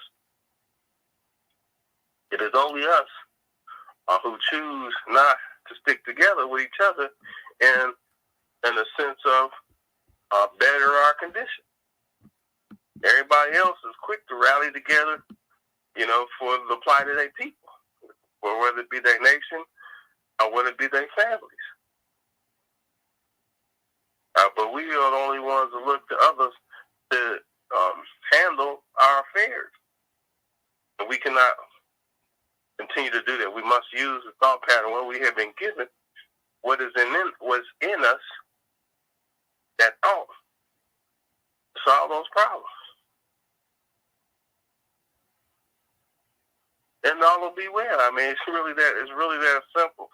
And there's still much wisdom to be learned. There's so many ingenious Moors out here, Moorish Americans who are out here with the thought patterns. All we have to do is come together with our thoughts. And we can solve every problem that we have. Once we take a step beyond just the talking part of the thought and into the action. Because the action is where all has to be applied. It's where the true soul of the soldier shows itself. Because you can think and philosophize all day, but the journey don't begin until you take the first step, and that's an action. And the journey ain't over until you've taken the next steps to reach the destination. And that's still an action. But we must use the thought to continue to guide us along the way and use the reference points. And one of the reference points that we see our guidance now is guiding us back to the understanding that Allah, man is one. It is not only the senses, but main and importantly, what I'm drawing off this class is the thought. And as long as we keep our thought in line, or as our prophet tells us, in one direction, keeping our attention in one direction, we'll be all right. We'll all be well. So, gratitude for the class this evening. Gratitude to you, Moorish America, for being here with us, giving us your time, attention, and respect. We love you. Islam and peace. And Islam and peace to you as well, Grand Mufti and the tribe. And we give honors to our brother, C. Mac. And he said, why do we have adversaries? To building a better nation. That's right. A lot of our brothers and sisters right here, man, they eyes wide open. You know, the ones here. And also honors to our family. Also Gabriel Axby here. Want to give honors to our family too. I think I might have missed him in Herschel Sherwood Bay as well. Honors to our family. We want to make sure everybody that come on here, we're going to always shout them out, so to speak. You know, so that our people know that they're here, you know, because they show up faithfully, and just your presence, family, let us know that y'all see the vision, you know, and the key is all of us coming together, like the Grand Mufti said, you know, getting to work, you know, and doing the job. Yes, sir. And again, to our family born dog, Great Bill, that's right. Yeah, we building together. Well, all right. Well, at this time, let me call forth my Grand National Secretary of the State, Sister Shepsu Rakat Ma'at and Pooh, Tutankhamun Bay, one half of Cherubim and Seraphim. Islam, you there, Goddess and Queen? We close to the thought. Grand class, gratitude. Gratitude. Praise the Lord. Islam Moorish kin. First of all, I want to giving all praises to our Father God Allah, giving honor to our Prophet, Noble Jurah Ali, the last prophet in these days and times, giving honor to our Moorish American government, all of our officials, staff, Swiss angels, muftis, divine ministers, most especially our Moorish kin. Giving honor to all those Moors who spoke before me, all those Moors that will speak after me. Giving special honor to our National Assistant Grand Sheikh of Moorish America, Dr. Shadwa Menti and Moheded Shepsuel, for opening our meeting according to law, and also hosting our grand class for this evening. Giving honor to Act 1, to all of my Moorish kin and family online and on our conference call. This has been a grand class. Much gratitude to you, Dr. Shaheed, for all of these keys that you brought forth. I tell you, every time we go through this, we receive higher elevation of these keys that were brought forth. And see, our subject chapter is dealing with know thyself. And the subject matter is something is added to thee, unlike to what thou seest. Something informs thy clay, higher than all is the object of thy senses. Behold, what is it? And so when we look at the various breakdowns that you brought forth, like just going into the Hebrew, coming out of Genesis, and bringing that grand measure forth in reference to the three men and how Allah manifested along with the two angels. And also Adam Codman, going back to the original man on the indigenous one there before Adam. And just breaking down chapter 1 from a visual, using the tree of life, you know, dealing with the spirit, angelic soul, and also Asiatic being earthbound. And these are keys just to be able to reflect upon, contemplate upon, going within and further studying self.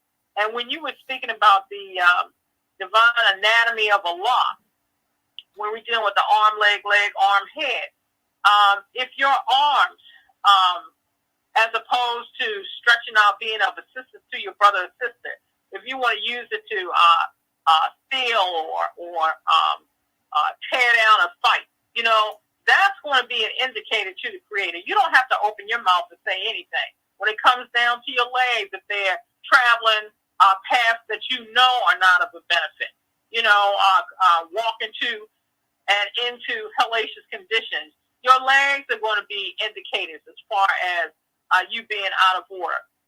Even when it comes down to one's thought, dealing with that head, or one speaking negatively. So if we are conscious of our God state, then we're going to use those limbs to be of a blessing to humanity, to uplift, to create, to bring about a peaceful and harmonious state. You know, not just within ourselves, but also we come in contact with. And when we were going in this class, it also had me reflect on dealing with caveat emptor, where it speaks about how in our higher state, we are fortified with the impregnable doctrine, built upon love, truth, peace, freedom, and justice. So this means that in our higher state of consciousness, naught cannot penetrate. And that's the same thing in reference to if you want such a high vibration, that lower aspect has no control over you. So this is why it's imperative, even in our laws, it speaks about all Moorish Americans must keep their hearts and minds pure with love. Even when you were speaking about the level of the spirit of the fire, and I have received a lesson many years ago in reference to that aloe plant and how it removes the spirit of the fire. And here this lesson came back again in a higher form of elevation. So Moors, it's imperative that we make these lessons applicable to the self. Go and do the research so you be what you know, not what you're told. That way, when it comes down to being able to explain to another brother or sister, you have made it your own. So this is a grand class, a grand measure, and all of it's pivoting around, the magnanimous work that we are called to do, not only individual, but as a collective dealing with our special, pure, and clean nation. So gratitude more for following me forth. Much peace and love to all of my Moorish kin. Islam. Islamism without the schism, Grand National Secretary of the State. See, that's what we be talking about. When we say we rise upon the seven within the circle of justice, mercy, love, and right, goodness gracious, man. Here now ye cherubim, ye seraphim, ye angels, and ye men. My Grand National Chairman is coming in. Come on in here, Chairman Dr. Acton Pert M. Heru, Tuta Common Bay. Islam, you there, Grand Man? Well, Islam. Can you hear me? Yes, sir. We got you, Grand Man. I give praises to Allah and honor popping up to Ali. Extend much honor to Noble Ali, the last prophet in these days and time that was sent to bring us the everlasting gospel of the great God Allah. And he did just that. And where we get holy instructions, these are not no ordinary instructions. Like if you go participate in a game, they're going to give you instructions, but they're not holy. That's part of the game, so you know what part you got to do. But we got holy instructions. This recognize the divinity, the God in you. These are instructions so that you and your divinity can become one. It don't make no difference to walk around and not know who you are, not know who made you. All you got to do is look at your flag, and you see love, truth, peace, freedom, and justice with a 5-pointed open star. And the definition, the divinity of the star is above it. What does the star represent? Love, truth, peace, freedom, and justice. And so it's all right there within the circle of wisdom. That's why our flag is so magnanimous, so important to us. And you find the same thing in our Grand National Seal. It's the same thing. Why? Because you find that it's the circle 7. The consciousness, that's why it's called the Grand National Seal. It's the consciousness. Wisdom speaking out the highest plane of spirit life. Moors, we are so honored, so blessed to have the last prophecy day and time to bring us the everlasting gospel. We got the Holy Covenant, the warning. Moors, we have it all. So it's an honor and blessing, and we do know who made you. Islamism without the schism. Peace. That's right. Islamism without the schism. That's right, Chairman. And ones, when we reflect on the self, definitely got to honor them 4 gateways. And once we understand, like you say, that circle 7, the prophet is the center. And once we get one with him and we move from the center to the outer bound, man, that's coming from the angelic degree to the cherubim and the seraphim. And who on the manifest then? The protector in the spirit of the Almighty God, Allah. Goodness gracious. He cutting through the ethers right now if we pay attention to what's going on in the world. You know, because we are on the level of freedom as well. So, honest to you, Chairman, and if our National Grand Sheik, Dr. Serapis Amin Rael, is on the manifest, then come forth, Grand Sheik, Dr. Serapis Amin Rael, Islam. Are you there?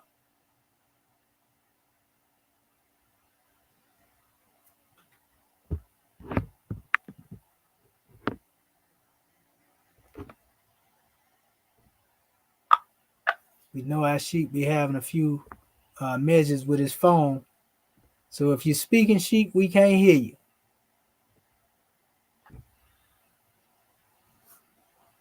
Brother, go ahead and speak, Brother Grand Sheik. You unmuted your phone.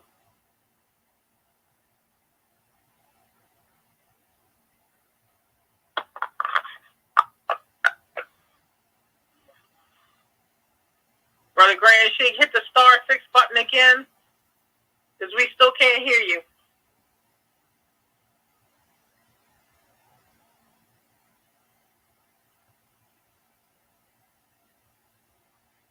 Do you have another mute button on your phone?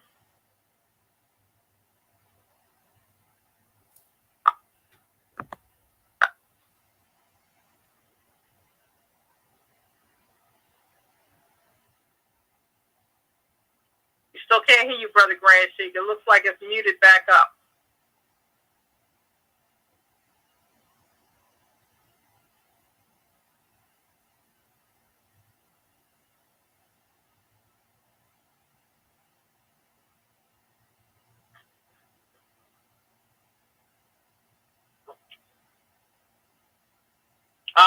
The NASA Grand Sheik just dropped off the line more. He may be trying to get back on, okay? Yeah, we'll give him Gratitude. Islam. We'll give him a minute to come on. Islam, Sheik, you there? He hasn't got back on yet. Okay, I thought that must be me then. Okay, I got a little echo. So yeah, while the Sheik is coming back in here, we give honors to the brother just checked in, Dr. Bay. Honors to your brother, Dr. Bay. Y'all be sure to like, share, and subscribe, you know, with the video, this broadcast, so we can get this truth out there to the people. And like I say, y'all more than welcome, you know, to bring your measures when we come forth. We dealing with our officials right now, closing out, but make sure y'all look at the playback as well. You know, and tune in to our national conference call. You can find that by going into our website as well every day, you know, 7 p.m. Eastern Standard Time. You know, you can go right there in our MoorishAmericanGovernment.land page, MoorishAmericanGovernment.land, and you will see, you know, our number right there.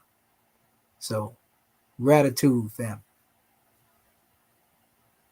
Still waiting on our National Grand Sheik. Want to give honors again to our family as well for tuning in, you know, because we're going to only elevate, and we got some real magnanimous lessons and blessings that are coming, you know, through the next cycle. Because the way we deal with these lessons, we go from cover to cover through our circle 7, and we call these symbolic cycle ages. You know, this is our true, you know, age of development, so to speak, as it has to do with a paradigm shift of our consciousness. So when y'all go through these things with us, y'all are actually going through the cycle of the paradigm shift. And we elevating consciousness in these lessons and blessings, also elevating consciousness. Islam. All right, we still waiting on our National Grand Sheik. Islam. He must be having technical difficulties, Dr. Shahi, because he hasn't gotten back on the line yet. Okay, Islam. Well, what we'll do is we'll go ahead and hold a demonstration. Oh, he came back in. Okay, gratitude. I already know. He there. He coming. Islam. Star 6 your phone, Brother Grand Sheik.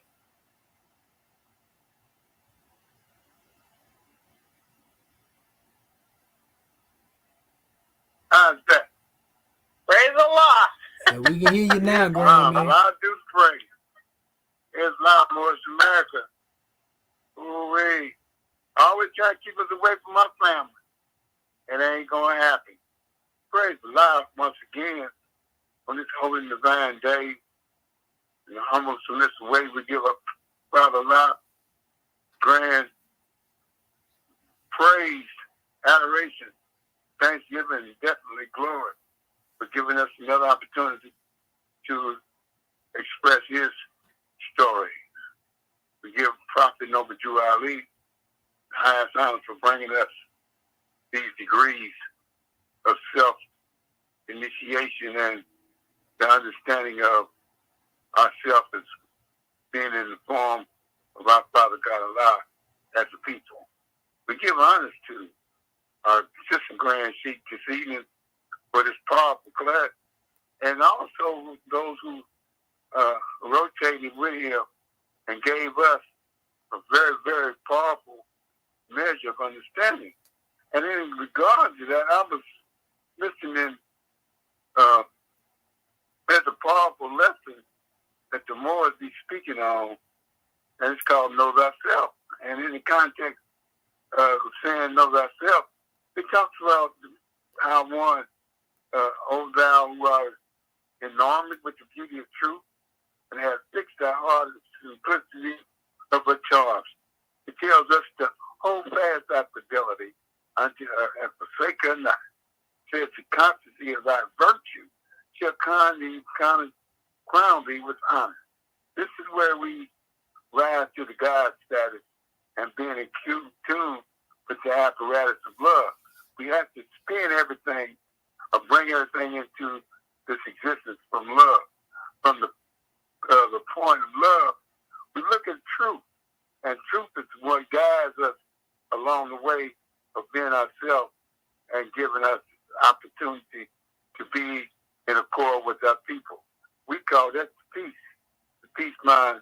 A grand chief this evening spoke about peace a lot, and it was in regard to the first three principles that was known.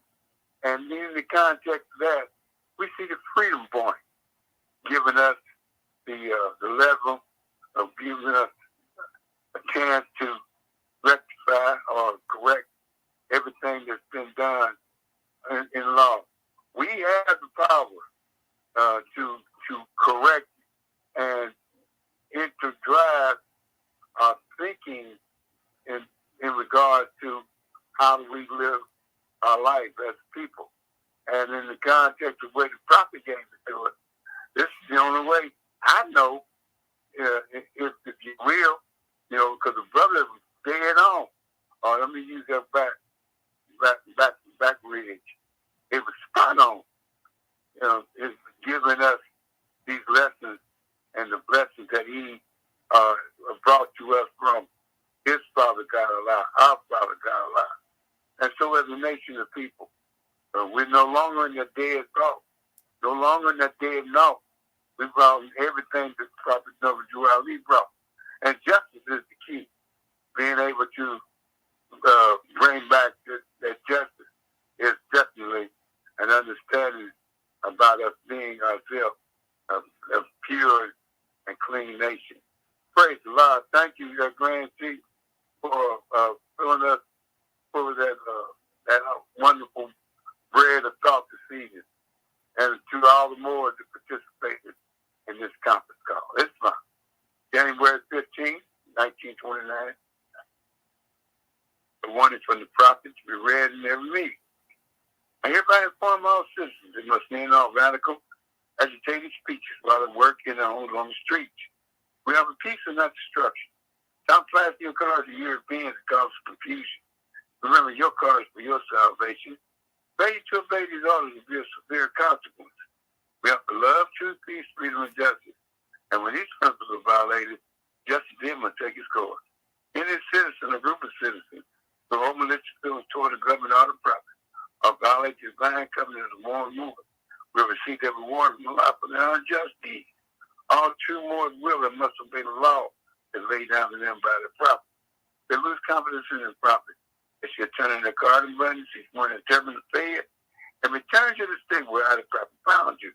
This is the holy divine movement, founded by the prophet in the will of Allah, to redeem his people from the sinful way. By all the prophet, Noble Jew Ali. This divine warning is supreme laws now, and will be enforced by the said government hereby. Islam, Islam, Islam. Holy covenant of the Asiatic nation. And ye are the children of one father, provided for by his care, and the breast of one mother has given you so. Let the bonds of affection therefore unite thee with thy brothers of peace and happiness may dwell in our Father's house. And when ye separate in the world, remember the relation that binds you to love and unity, and refer not as strangers for their own blood.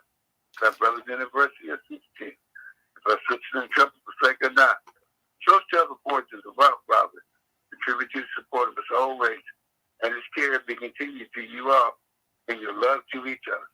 Islam, Islam, Islam. This meeting is fit to close according to Act 2 of our divine Constitution, and love, truth, peace, freedom, and justice. Go in peace, Lord. Much love to you. Islam. Peace Great and love. plan, great plan. Great class, Sister Grand class. And you get to pay your dues, Moors. We love you, Moors. Peace and love. Grand class. Always elevating. No longer being recorded. Islam. Peace and love, Moors. We love you. Islam. Grand class, Chief. Islam. Gratitude. Grand class. Oh, grand class, grand class. Gratitude, Moors. Y'all be sure out there, family, that's checking in. Y'all keep tuning in to these lessons. We out here building. We know y'all know we need better than what we got. So we building a government already done been acknowledged by the great God Allah. Right. Islam. That's right. Y'all come on in Right. here. Come on in here. Let's get this work done, family. You know, so There you go. yeah. So it's all love, family. We want to give honors to our brothers. Born Dog, Charles Warrior, Herschel Sherwood Bay again, Kama Ott Bay, creator of the Boundless Universe. All y'all, Gary Miles, Archie Thomas, C Mac, Carbon Matter, man, everybody that's showing up. And the more y'all like us, the more they see us, family. So y'all get them likes up and subscribe so the world can see this right here. We're gonna come together. Peace and love. Goodbye. See y'all on the next bill, family. We love you.